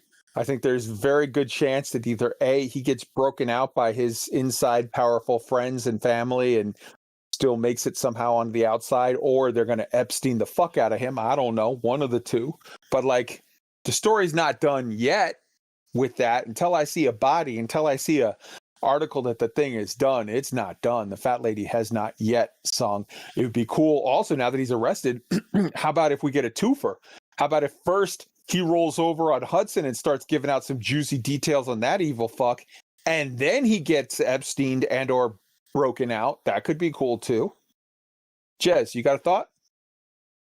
I listened to all the points about the red shirt argument, and here's what I think is, I really want to jump in on this. Go for it. A power play faction leader is gonna die before Odyssey comes out. I will make a charity. I'll make a charity bet with you for $10. Right? Somebody will die. Now, here's my theory. Right? The Alliance, they've got shit going on. They don't need to bomb the summit. They've got other weird things going on in the background. The Alliance do like that. Their problem is with the Thargoids. Mm-hmm. They're the one that their thing is external, outside of. Go ahead. Mm-hmm. Federation is in turmoil. Mm-hmm. Zachary Hudson does not want any more bad shit on his doorstep because he's hanging on by a thread. He doesn't want to bomb. The Empire, the NMLA don't want to do it because they've just been relocated and they want to keep their image straight from the first week when it broke out. Whoa. Let me just correct that because that's a very not the NMLA, the Marlinists. Sorry. They're two very different groups. My apologies, the Marlins. Yeah, they don't want to. They don't want to mess around. I think something is not going to happen at the summit, but I think something is going to happen behind the lines. I'm looking at Lavinia Duval. I'm looking at Space Nana. And who's going to be culpable for that? Well, the dream team you've got going into the summit for the Empire would love it if they Holy shit! Sympathy to garner Ashling to the top. Jez, you're blowing my fucking mind. You're saying, what if there's a reverse-ski, and while we're all looking to the left expecting the station to blow up with blue hair, what if while she's at the summit, Arissa gets whacked, and now Space Khaleesi and her little cadre of weirdos from the summit come back and take over? That would be some cool shit! Because look, she's got the sympathy, right? She's got the sympathy for the attack and the death of the people. And let me tell you, she orchestrated it. And she will orchestrate this swing around and going back. So if I was writing this story, that's what would happen. And I hope that's what we see happens, or something along those lines. That would be cool, man. That would be cool. I dig it. All right. Real quick before I close this up, does anybody have anything to add on the stories or the whatever? We're obviously going to have part of that in the discussion topic, but I wanted to move on unless anybody has something. Okay, Boss Lady, go for it, and then we're going to move to the next. Yeah, so I just quickly wanted to say something about the rare goods trading, and I think everybody who has fleet carriers, and I mean, I hadn't heard about it not working for people with fleet carriers, but I do think that the last time we had this type of CG, it was pretty apparent that there was kind of there was like a class difference. Those with fleet carriers could really bang this CG out, and those without were just struggling, or felt like they were struggling. Whether or not they were is a different matter. So I do think that while it is cool to get people out there into the rares, I would say this is probably my least favorite trucking CG, and hopefully everybody is finding a way to make it work, because this module is worth it and it's worth all the effort we're putting in, but dang, they're making us work for it. Let me say, the last time we did one of these, which was the rares for the funeral for Space Khaleesi's daddy, I did not use my fleet carrier. I found a place that I could get to one jump away. I used my extreme jump Diamondback Explorer. I went in, I picked up like 30 tons at a time, jumped one jump away to the sell spot, sold, jumped one back, picked up. You can do that with the current one. I think Lave is a far jump, maybe at most 2 jumps away. You can do that and just back and forth, and that's just as quick as unloading it into a fleet carrier to transfer over. So it can be done for everyone. And I was in the top either 10 or 25% for that last one, and I did not use a carrier. Not mine, not anyone else's. You can do it. All right. So that takes us to the next section, which is real life science. I just want to take 2 minutes.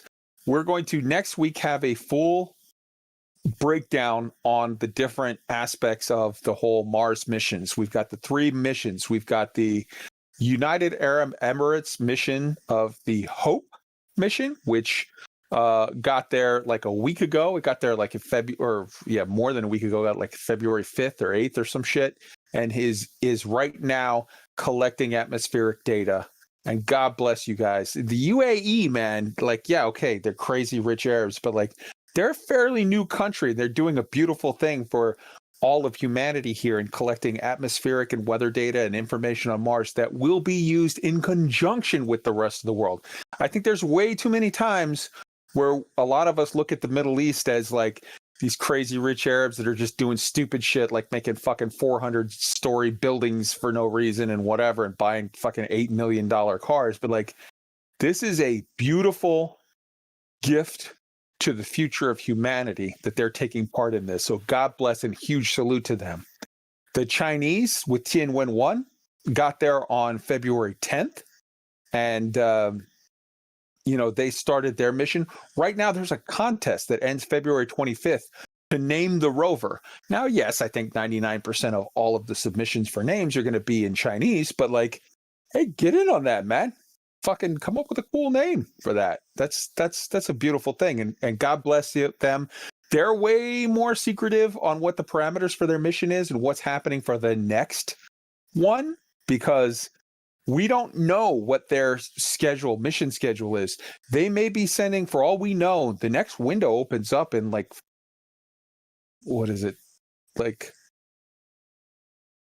20 months or something like that. And when the next window goes, they may have another mission ready to launch, or they might go on the next cycle. I don't know. We don't know. They're super secretive, but it's cool. And they're doing a beautiful thing. In addition to that, the NASA 2020, Mars 2020 mission obviously landed safely. We all watched it this week land, the rover. And it's both the rover and that little helicopter drone thing.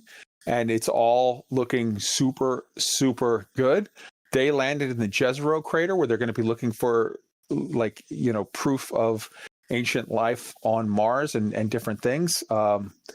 So they're going to be following up on the previous NASA rover mission, which did find proof of ancient life on Mars, and they're going to be looking for further information on it. So yeah, super, super exciting all the way around. I wanted to just, next week, like I said, we're going to have detailed breakdowns in the science section with lots of links for people, but I wanted to take just a little bit of time and let the cast just express their feelings on this beautiful fucking moment. I think first up on this one was Jez, and then Boss Lady, and then Roy. Go ahead, Jez. Jez? Hang on a minute, somebody else jump in. All right, Boss Lady.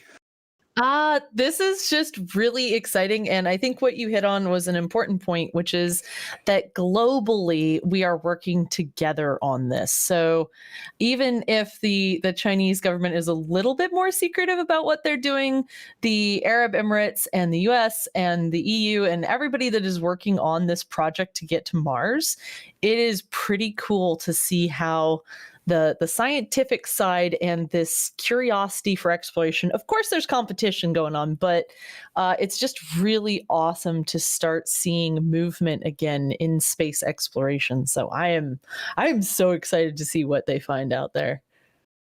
Absolutely. Roy, hop in.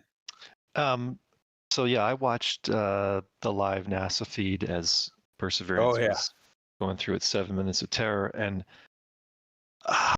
man, I needed that. I don't know about you guys, but I was just so dreading that thing not working, and that would just be the corker on a crappy 14-month period, But it worked. It worked, and it's awesome, and I was just so thankful for that. I'm also super excited to see the footage. I think it's the 22nd, they're gonna come out with the footage from all these cameras they've put on the sky crane looking down, on the rover looking up, on the thing looking at the heat shield, on the bottom of the rover looking at the ground. Like, they're gonna have full-on motion video of all this craziness that before we could only watch simulations of as the thing gets sky craned down to the surface. That's gonna be awesome. It's beautiful. And I'll add to that.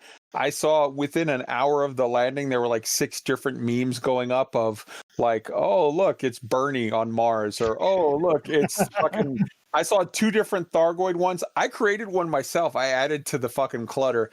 I took the clear image, the first image of the landing, and I put the Monty Python Spanish Inquisition guys. I used Be Funky, and I photoshopped that up, and I just posted it places, and I saw that spreading around. No one expects the Martian Inquisition. Jez, you're back. Hop in on this. Yeah, Echo, I think it's an absolutely great week for science, and it's the start of a new step forward, especially for a space program, or at least a planet-side, surface-side space program that's been kind of stagnant since the 60s, in my opinion. But the one concern that I have is if you go out there and colonize and all of that, and then the people start working the belt, if people start buying ships and throwing asteroids around and all of that lot, We've got to be careful for that. We don't want to go that route. Mm.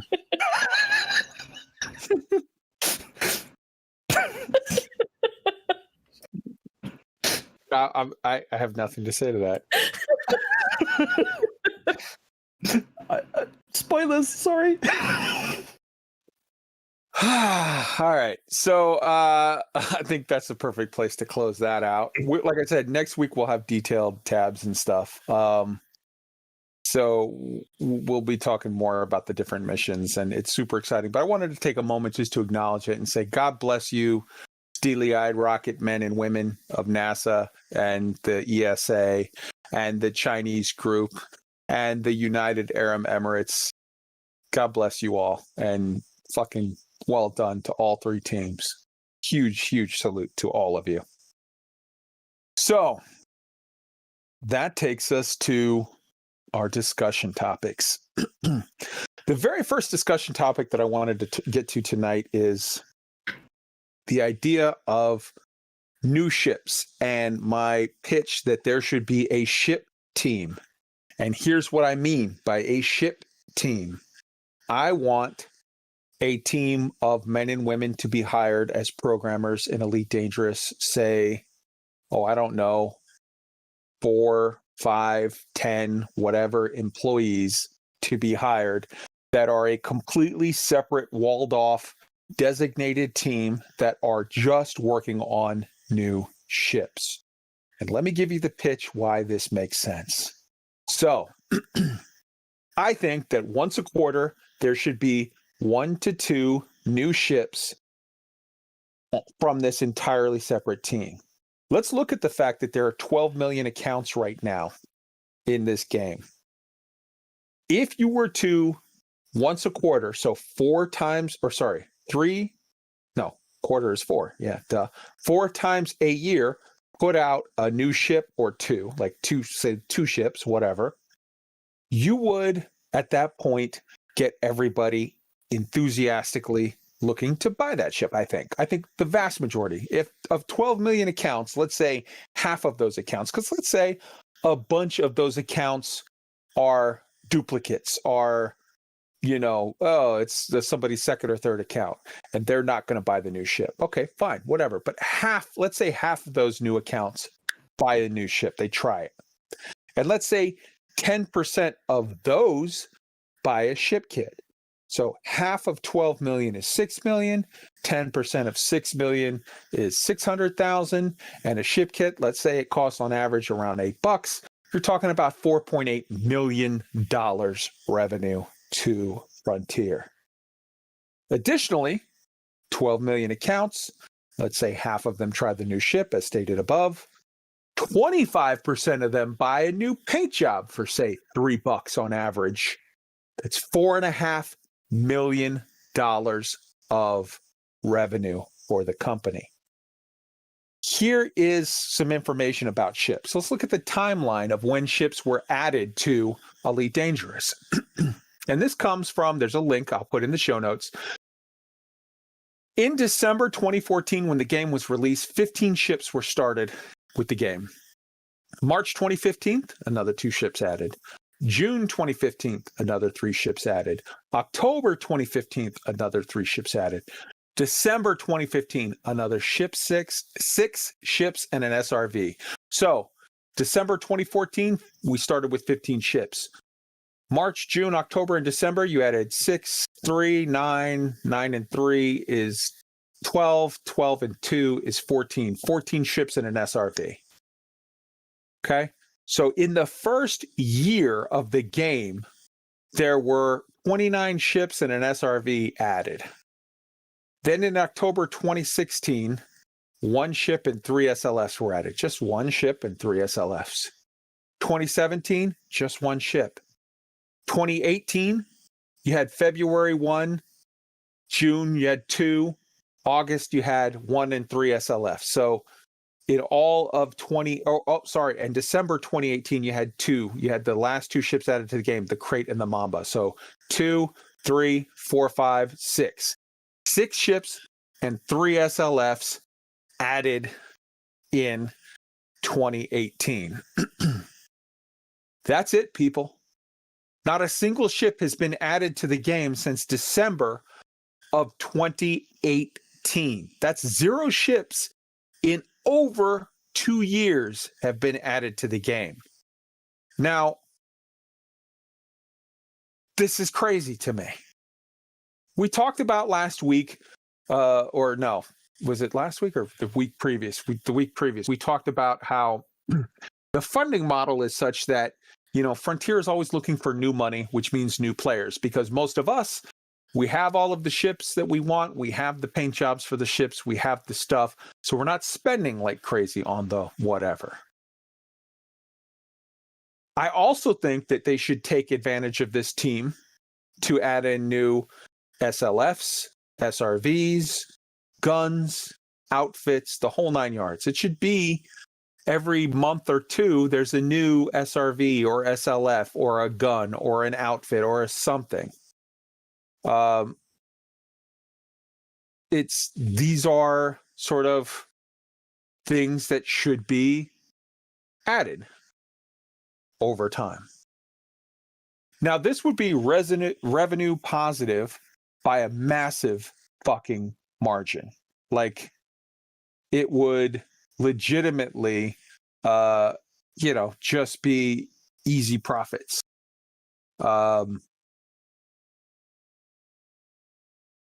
As I just stated above, you add in a new ship kit or a new ship, and you get a conservative number of ship kits, $4.8 million, 3 or 4 times a year. New paint jobs, $4.5 million. You put those two together, you're talking about close to $10 million 4 times a year, an extra $40 million here and there. That pays for, easily a half a dozen employees and extra. You're just making profit. In addition to that, you're generating hype, which will do nothing but add to the concurrent player counts and the long-term growth of the game. Frontier already know that this is a winning thing. They've already used it. If you go back and look, we've got multiple variant lines for the same ship, like the Federal Assault Ship, the Federal Gunship, and the Federal Dropship. It's the same ship with the little tweaks here and there. The Chieftain, the Challenger, and the Crusader. Exact same ship with a couple of tweaks here and there. The Chieftain is the most maneuverable. The Challenger and the Crusader, one's got more guns, the other one's got an SLF built in. It's sort of obvious. The Asp Explorer and the Asp Scout, same ship, little tweaks. DBX and the DBS, the Diamondback Explorer and the Diamondback Scout, same ship, little tweaks. It is very easy for them to add a ship model, add in some little changes here and there, and say, okay, here's a couple of different things.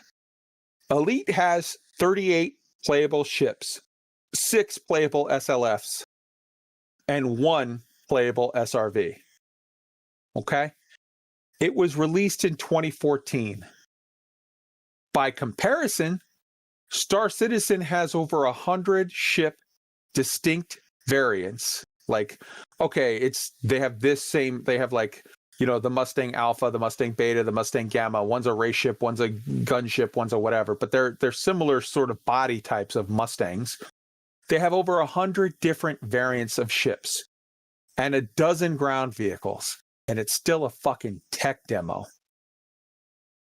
Star Citizen also has generated 10 times the revenue of Elite. That's conservative.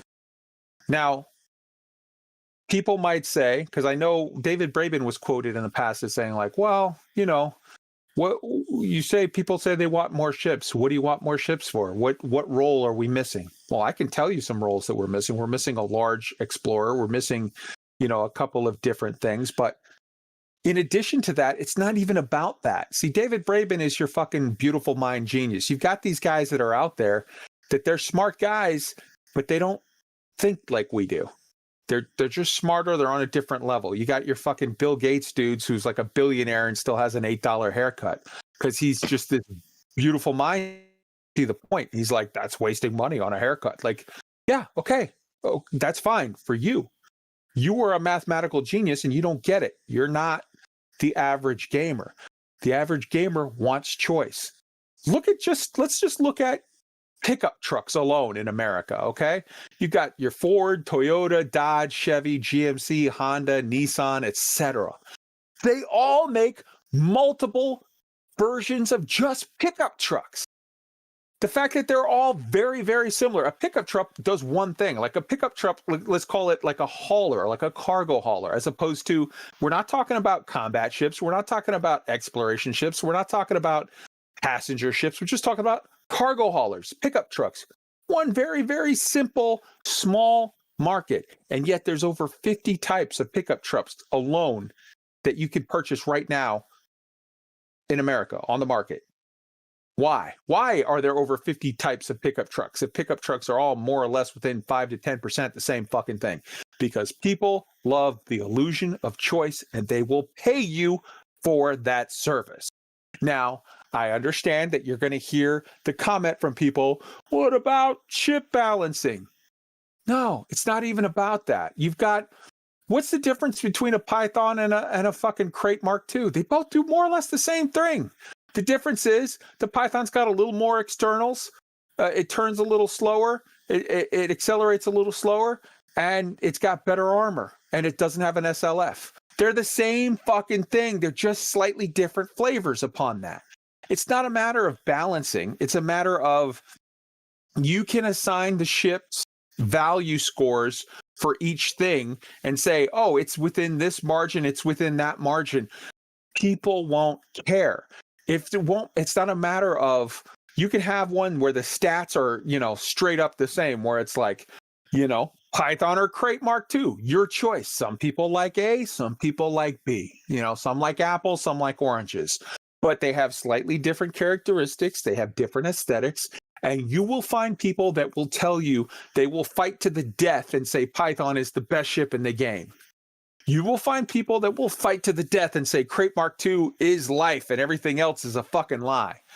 It's because we all have our quirks. We like what we like. We have our different things that we like. And what I'm saying is, if Frontier were to embrace this, if they were to see what Star Citizen saw years ago, they would be making massive amounts of extra money and making the player base happy, because I guarantee you people will come across and say, oh man, this one looks kind of like they made it, Frontier made a new ship and it has the aesthetics that look a little like the Rocinante, or they made a new ship and the aesthetic looks a little like the Star Fury, or a new ship and the aesthetic looks a little bit like, I don't know, something. And I'm not saying copy somebody else's intellectual property, but if you hire a team of a dozen people from the $9 million a year at 4-quarter intervals, so you're talking 9 times 4,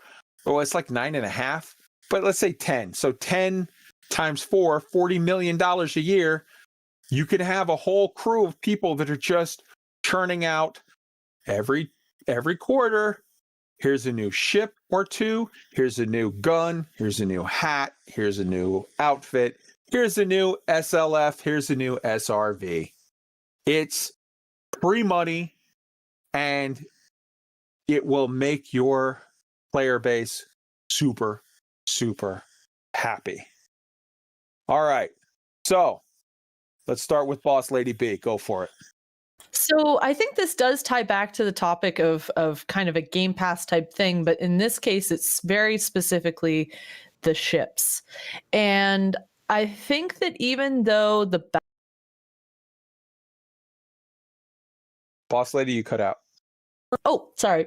You said I think that even though, and then you cut out. Oh, so even though I think that the balancing is coming up as an issue, I think that actually might be a benefit. So I think that there's something to be said for the meta changing, because right now, you know, there's a certain ship you use for a certain thing. Yes, there's some of us that love not going meta, and there's some of us that like this ship versus that ship. But I think with a couple new ships every so often, we would have this changing it up and this real excitement about piloting and testing it out and seeing what it can be and how it changes up the lineup of the different ships. And the game that I see this, I don't play it myself, but I see it from the outside, is League of Legends. They always have these new characters coming in that have specific skills, and they're always balancing and adjusting and tweaking and changing it up. And what it leads to is a very, very dedicated player base that is always experimenting with the different combinations. And I think for a lot of people who are really into the shipbuilding side of things, this would just be a dream come true. And you know what? Honestly, if they had a ship that had zero difference in any stats whatsoever from the Python, but it looked like the Rocinante, kind of, it was like more that style. It doesn't have to be a knockoff copy, but something in that aesthetic, I'd buy it tomorrow. Yeah. Next up, we got Jez. I'm kind of keen on the opposite of ship balancing and going into the realms of specialization. Now, it's hard to do that with the array of ships that we already have, kind of. Now, the way that I would probably get around that is make the ships still do all the things that they can do right now, but expand on speciality modules, especially with all the shakeup in the manufacturing companies. So your Asp Explorer can suddenly hold some kind of specific module designed only for exploration. Whereas suddenly the Asp Scout becomes... No, that doesn't become viable, but other ships become viable for other activities. And that's one thing I actually like about Star Citizen is, you know, I love the fact that you're not going to take your Orca into battle. It's like the Jewel of the Sea rocking up to a aircraft carrier and being like, sup. It doesn't, you know. So I think that balancing within categories of gameplay, great, but I think it's time to start looking at making these ships fit in to a actual role. Aside from the fact that I've seen some really cool 3-on-3s with surprise battle orcas that ram you, that boop you to death, I agree with everything that you just said there. Oh, yeah, I love battle orcas. So let me start by saying I spend an inordinate amount of time theory crafting ships. I've only been playing for just over a year, and even on days that I'm not playing, and gasp, there's days I don't play, but I'm on Coriolis or I'm on Edie Shipyard, and I'm trying to find new and interesting niches for ship builds and just trying out stuff that maybe seems completely ineffective. So just as a baseline, having more ships, whether they're slight modifications on others or big modifications on others, more equals better. For me also, like to your point about, you know, in real life, there's many different manufacturers of cars, and having that variety, I think, would at a minimum make the universe feel more lived in when you just see more variety and not just the same 8 or 10 ships all the time. And one of the things I'm curious about is like, this has been an intentional decision. Like, you've went through the history of how many ships have come out. Someone intentionally did that. I would ask why. And I'm wondering if FDev thinks that the built-in modularity is a substitute for this. Like, yes, there's only one DBX, but you can load it up. You know, there's how many permutations are there of all the different things you can put in the internal slots? I don't think it satisfies it, but I'm just trying to imagine if they've kind of gone down a bit of a wrong path, thinking that sort of scratched that itch. It does I mean, it's great. I love the modularity of the internal stuff and engineering on top of that. But it's still the same box you're putting everything into. I think back to Destiny 2. When Destiny 2 first came out, one of the big changes was from Destiny 1 was that weapons you'd find, instead of having random stats, different perks, you know, different types of sights or barrels, and it would affect the aim down sights and all this sort of thing. they sort of froze a version of each gun, and that's the only one you could find. And I ended up leaving the game mainly because I got sort of one of everything, and it was boring. And I really longed for the fun grind of getting exactly the one I wanted when they had random rolls, and they eventually brought that back. And I went back to the game and had a lot more fun. And yes, that was guns, it's not ships. But the point is, having that kind of a variety is that leads into things like now there's more things to aspire to. There's more things to try out. It certainly would make for more things that even, I mean, just to think about content creation, how often do you see people talking about ship builds? And I think the reason it's not that prevalent is because there really isn't that many to talk about. So yeah, I'm all for it, and I'd love to see even the sort of Chevy versus GMC kind of slight differences, just to expand the realness of the universe we're playing in.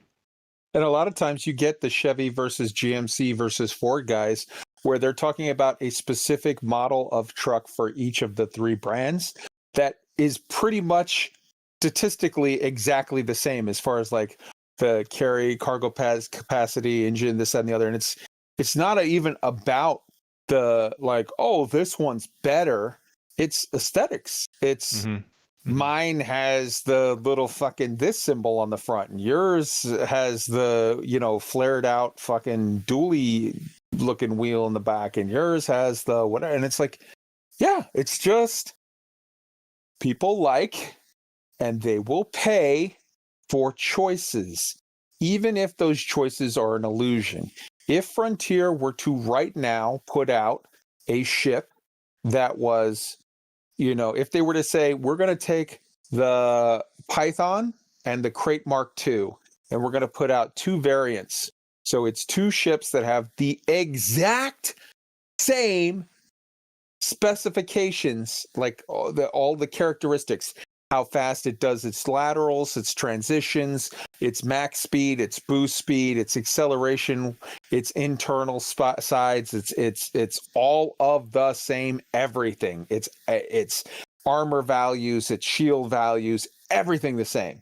But they're two vastly different looking ships. One looks something like more like a space plane looking thing, and one looks like a crazy cylinder rocket thing, like a Expanse ship. And okay, we're going to take the Crate Mark II and we're going to put out the exact same stats in every way, but one looks more like a flying saucer and the other one looks more like something that looks like a F-17 or a B-2 bomber, like, oh, this has that look, this has that look. You will find people that will go like, oh, I get that one because it looks so cool. People will.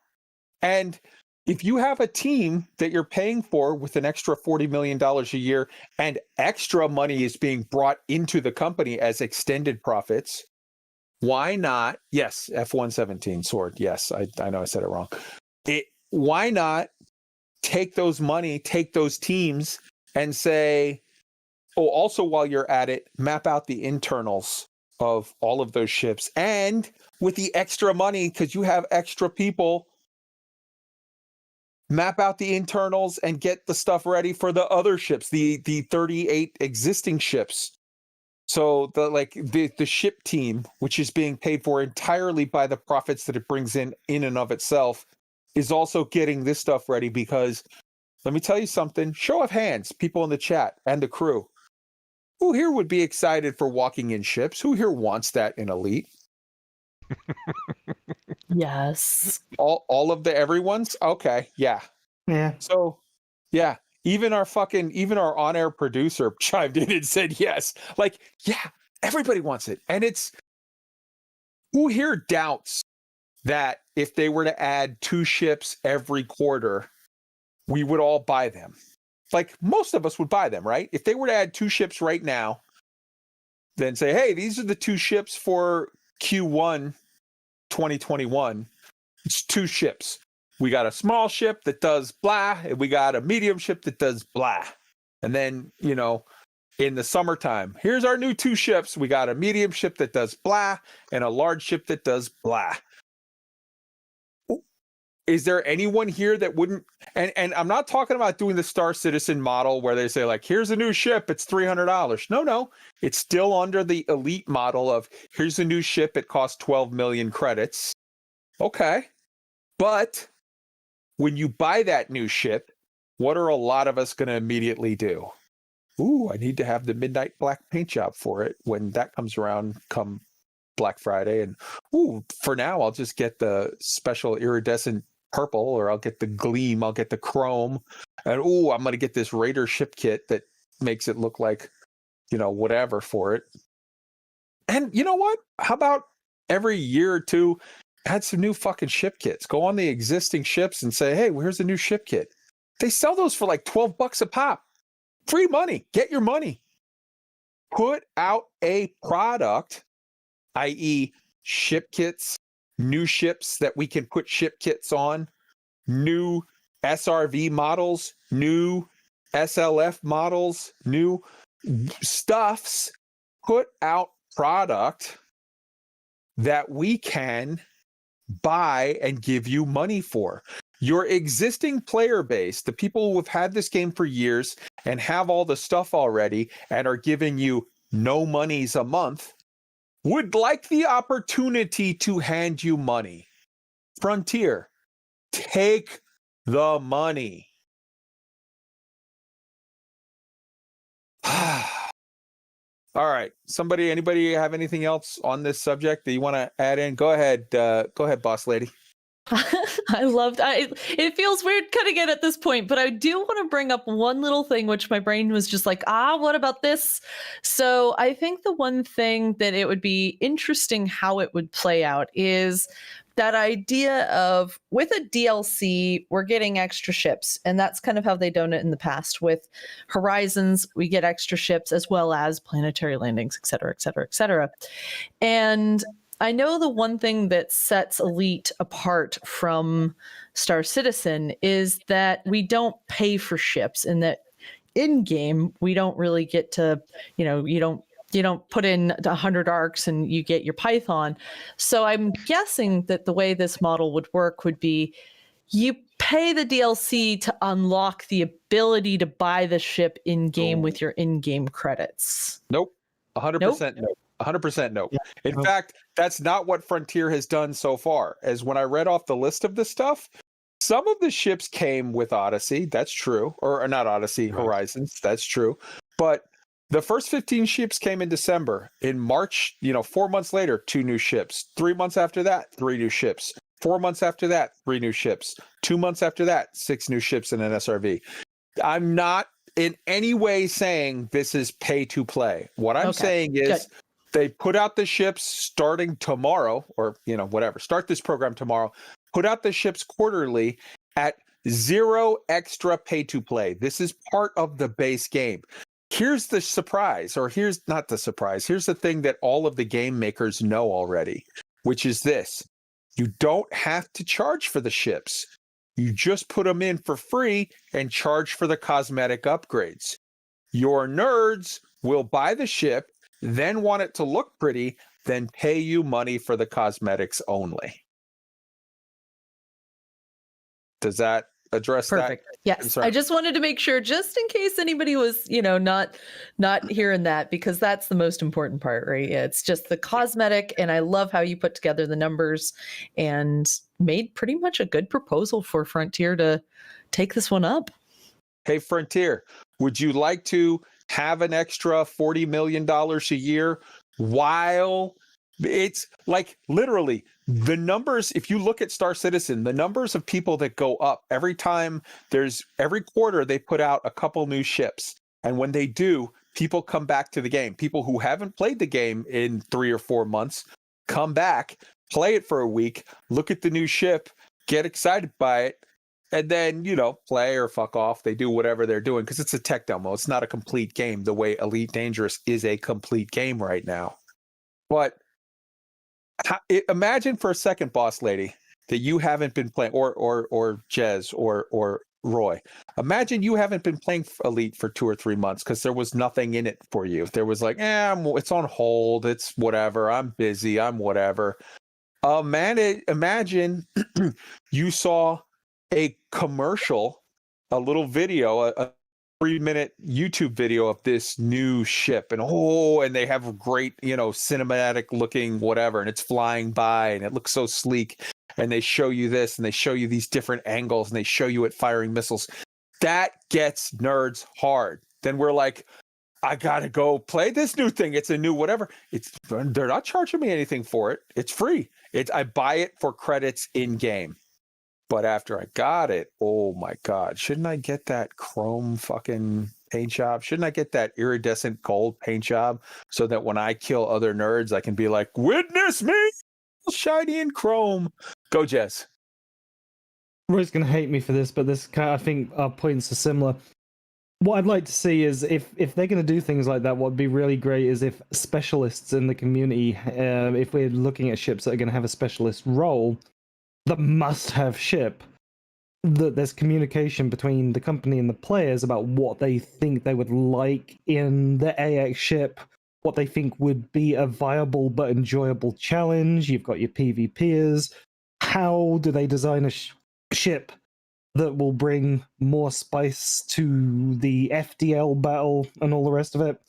And I think it would be a great community engagement exercise, and highly, highly profitable if there's a two-way relationship and designing some ships, because the players know how they want the ships to handle and what is fun when it's challenging.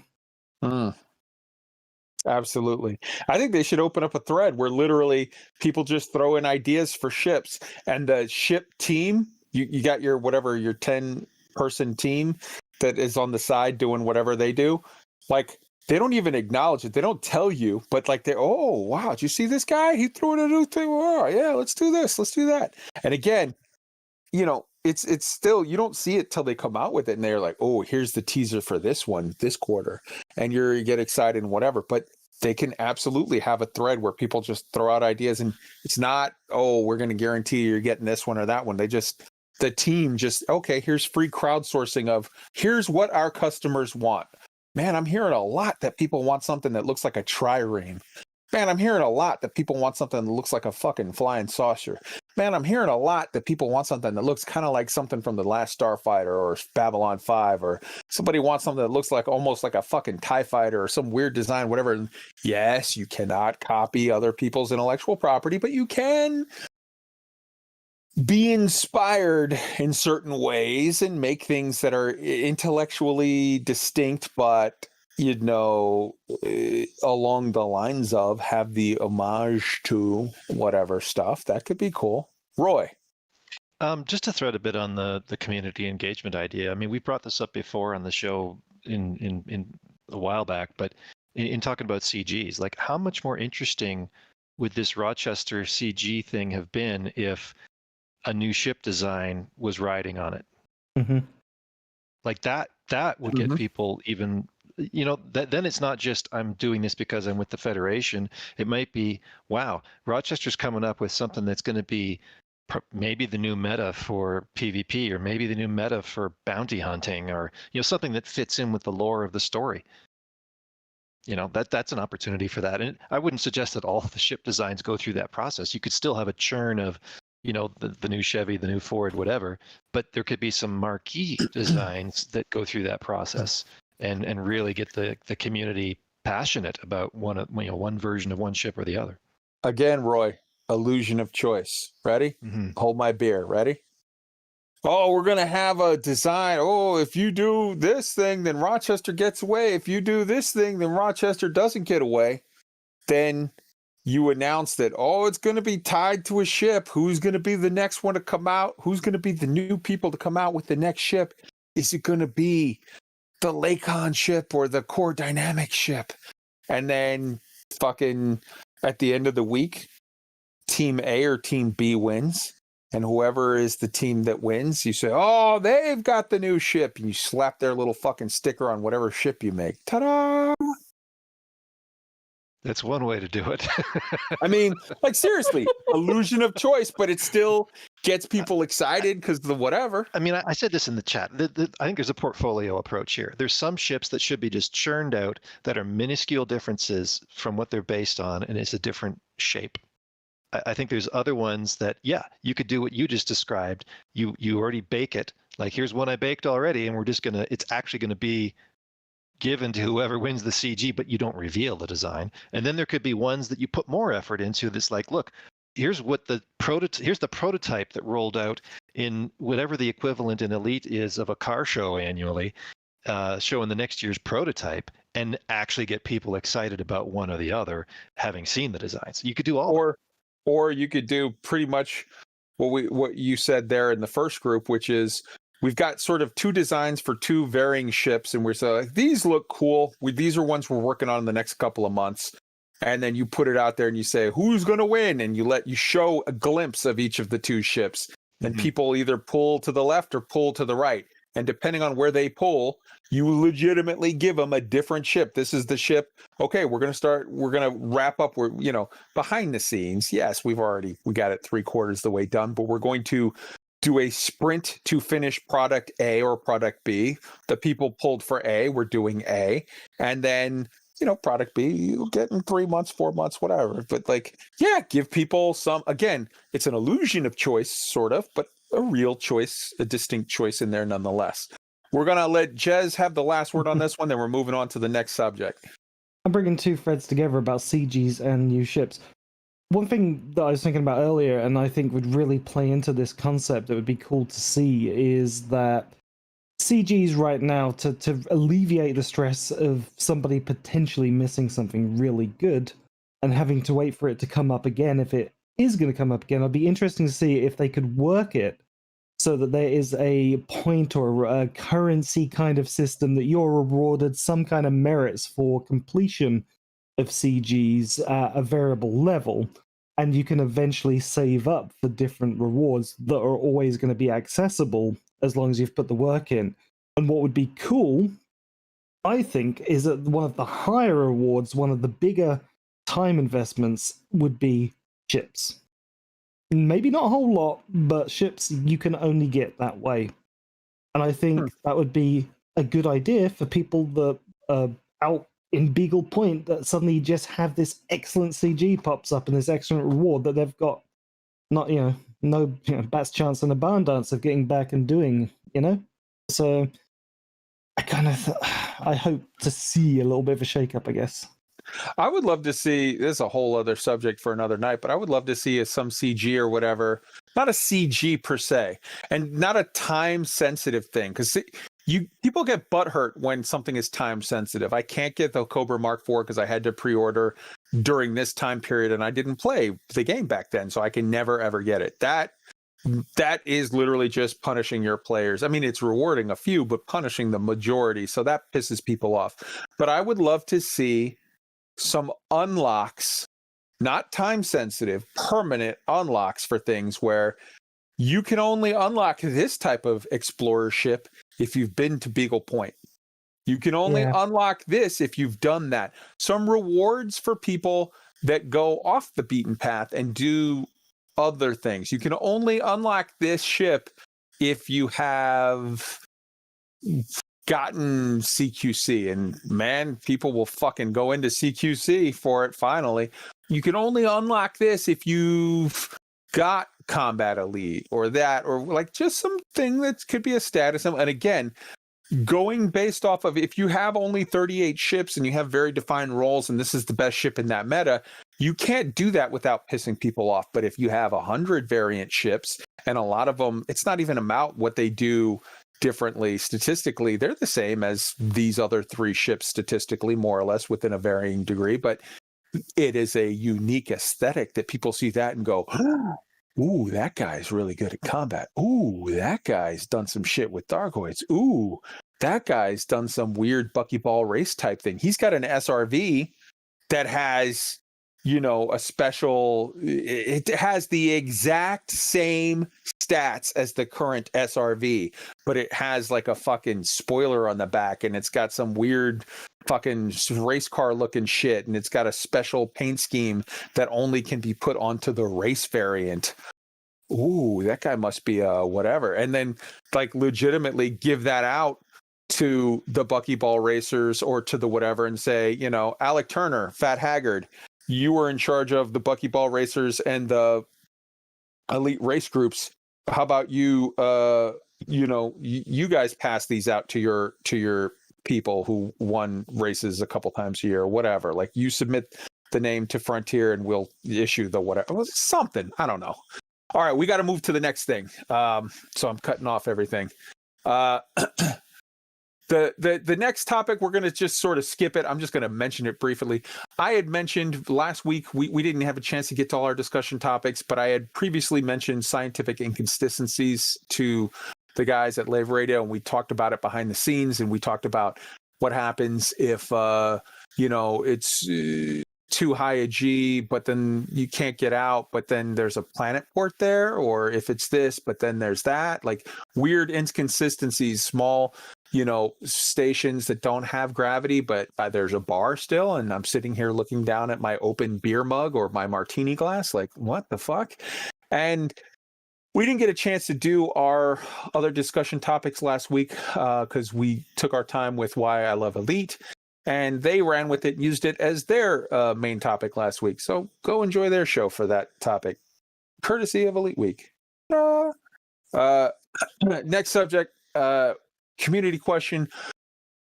Make Alliance a real third superpower. What do I mean by this? I mean that we just had a situation where Lakon was bought out by, the shares were bought out by the Alliance. And I think that that's cool. I think that it should stay with the Alliance. I think that it's already been sort of very, very closely tied to the Alliance, but now it's officially owned by the Alliance.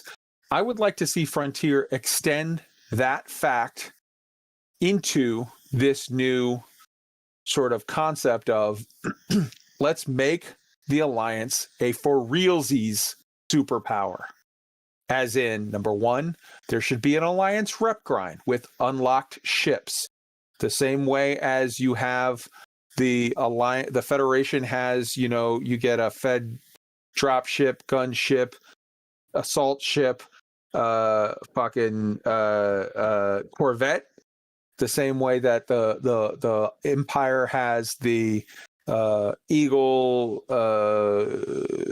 Courier, Clipper, Cutter. There should be a round of ships that are unique to the Alliance that you have to work for Alliance rep to get unlocked and use. You guys all know, I've been saying for the longest time, the Fed's got the best combat ship for PvE combat with the Corvette. The Empire has the best business ship for mining and hauling with the Cutter. The Alliance, I would love it if they had the best exploration ship that had, extra long jump range and good scanners or whatever, and it fits with the lore of the Alliance of Mick Turner had that fucking special ship that he took, the prototype, when he went out looking for the Thargoids. They should have a super large exploration special dedicated ship. And some people will say, well, that's the Anaconda. No, it's not. That's not the Anaconda's role. The Anaconda's role is not to be the best explorer. It's to be the best all around. It's supposed to be the best middle of the road ship. It's supposed to be not the best, but the second best combat. Not the best, but the second best hauler. Not the best, but the second best explorer. If the balance is right, the Alliance should have the best explorer, and the Conda should be your best all-rounder, your best sort of middle-of-the-road ham and egger. And yeah, so I would love to see that. And I would love to see nuanced three-way CGs in the future where it's not the Feds and the Imps fighting each other. It's the Feds, the Imps, and the Alliance in a three-way cutthroat. That could be cool and could lead to all kinds of neat opportunities. So let's make the Alliance great again. Or for the first time. Let's see here. Jez, hop in. this is a long-standing, since they announced Odyssey theory I have, and I think what you're describing is actually what is in play here, because going back to that kind of point about the summit earlier, you got the Federation that is dodgy at the moment and not really doing too well with infighting. You've had all of the issues with sub-agendas within the Empire. And whilst you've had the Alliance kind of do in the background, having their own problems, don't get me wrong, but whilst the other two factions have got a lot of infighting, there's solidarity to a point in the Alliance, and I think that is going to float them to the top, and what you've just described is going to happen, and that will be how new ships are introduced into Odyssey. It's very cool thought. I mean, let's not... So yes, the vast majority of the Federation and Empire storylines have been internal strife and strife within the two of each, within each other as superpowers competing for stuff, whereas the vast majority of the Alliance storyline has been sort of an external struggle aimed at the Thargoids, back and forth shit with the Thargoids in both Witchhead Nebula and now the Coalsack Nebula. But let's not overlook the fact that there is an internal power struggle that is just shaping up between Edmund Mahan and Senator, whatever the fuck her name is, Makano. It's a woman that has like a Japanese sounding last name. So he's got a sort of a challenge coming from his left, let's say, that is like a election challenge coming up on the now paused elections. Go ahead, boss lady. So I wanted to bring up kind of a similar point, but connecting out into the real world, which is that I think a lot of people, when they look at the political belief systems of the two major superpowers, a lot of people don't particularly agree with either. So I think that the Alliance is always the one who, the first person I heard say this was Father Bill. He's like, I don't really support any of the superpowers, but if I did, it'd probably have to go with the Alliance because it's the most aligned with my own beliefs. So I want to see the Alliance become a little bit more of a player in this, because in a way, between the Federation and the Empire, there is some standards that are being set, ethically speaking, in the world of Elite Dangerous. Let's just say indentured servants and such. And it would be cool to see that storyline of the Independence and the Alliance and how that community would work, especially considering it's kind of a bit of a mess because there's so many individuals and so many voices that are part of that governmental system, and seeing how that plays out in the world of Elite Dangerous. All right, Roy, why don't you hop in to close out this topic before we get to State of the Game? Yeah, just maybe a bit to thread on what Boss Lady was just saying. I think that's really intriguing. And I was, as you were saying that, I was trying to think like, okay, how... This is going to sound weird, but how do we make the Alliance dirty? Like, what are they doing wrong? Because they can't be perfect. It is true that they don't have the most distasteful elements on the surface of the other two, but I think it'd be a richer story if they were put out there that way, and then it became known that they were, I don't know, performing secret experiments on Thargoids or something in a really sort of District 9 kind of way. I think that would make the story a whole lot richer, and it's almost like I think it makes the story more believable if all three of them are corrupt in different ways, if I could say it that way. To serve Thargoids, it's a cookbook. But that to me gives it more depth and realism, and I think that would give them their seat at the table by having some dirt on their hands, as well as being better than the other two in certain areas. I dig it. All right, folks. Time that we wrap this up and take it home. We're way over time. Roy, State of the Game. I'm still enjoying exploration. I really enjoyed the Dr. K talk, even though it was a bit of a chore to work through some of the things you mentioned and I love Dr. focus K. on that. But that was I don't often, because they come up during the day, I don't often make a point of being able to see them during my work hours, but that one I did, and I'm glad I did, and I wish there was more of that. That really, I got a lot out of that. I'm going to go with and I'm still loving the exploration on the loose screws, distance screws exploration. I'm going to give overall like 7.5. Boss Lady B. I'm having a lot of fun. I just saw the Void Hearts for the first time, and the red Lagrange cloud with the storm, and some anomalies. So I'm at an 8 personally with the game because I'm just having a lot of fun with some of those things that are out there. Mm-hmm. All right. You cut out, Kai. Am I there? You're there now. You cut out. All right. That's another one for the editor, Monohive. All right, Jez, your state of the game. Having thought about it in my own position of the state of the game, and I gave it a lot of thought this week, as long as people are still going out there and helping others out to get their ships fixed if they're in trouble, or participating in turning the Dark Wheel, or going on adventures with Drew Wagar and contributing to players in need, such as Dove Enigma and IGAU doing scientific research in the real world paired with Elite Dangerous, as long as that's going on and the community is still there and doing what they do, then the state of the game is immeasurable. And I think my focus now has to go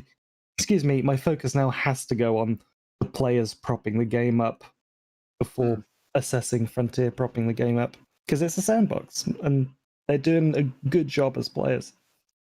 All right, so you heard it here, folks. Here first, folks. WKJEZZ's state of the game is a question mark. Immeasurable. Immeasurable. There we go. Tweak just posted in our crew chat that my state of the game is still a 3. I told you guys last week, and I'm going to stick to what I said.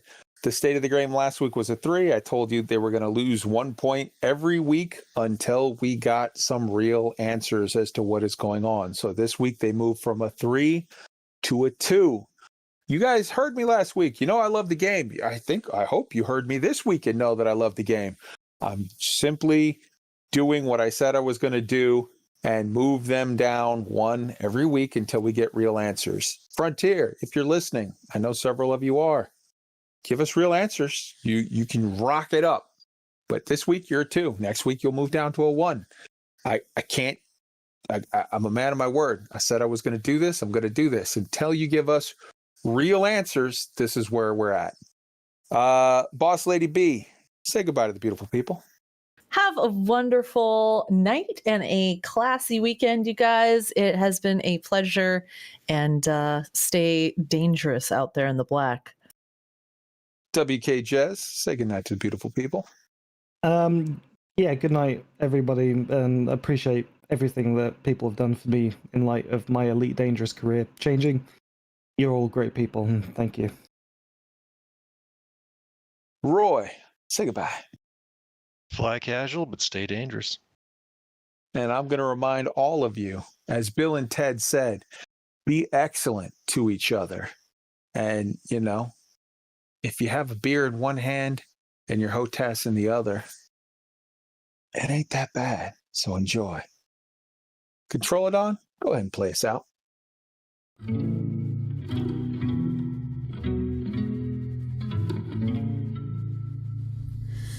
Don't you know I'm no good for you? I've learned to love you can't afford to. Tore my shirt to stop you bleeding, but nothing ever stops you leaving. Quiet when I'm coming home, I'm on my own. I can lie and say I like it like that, like it like that. I can lie and say I like it like that, like it like that. Don't you know too much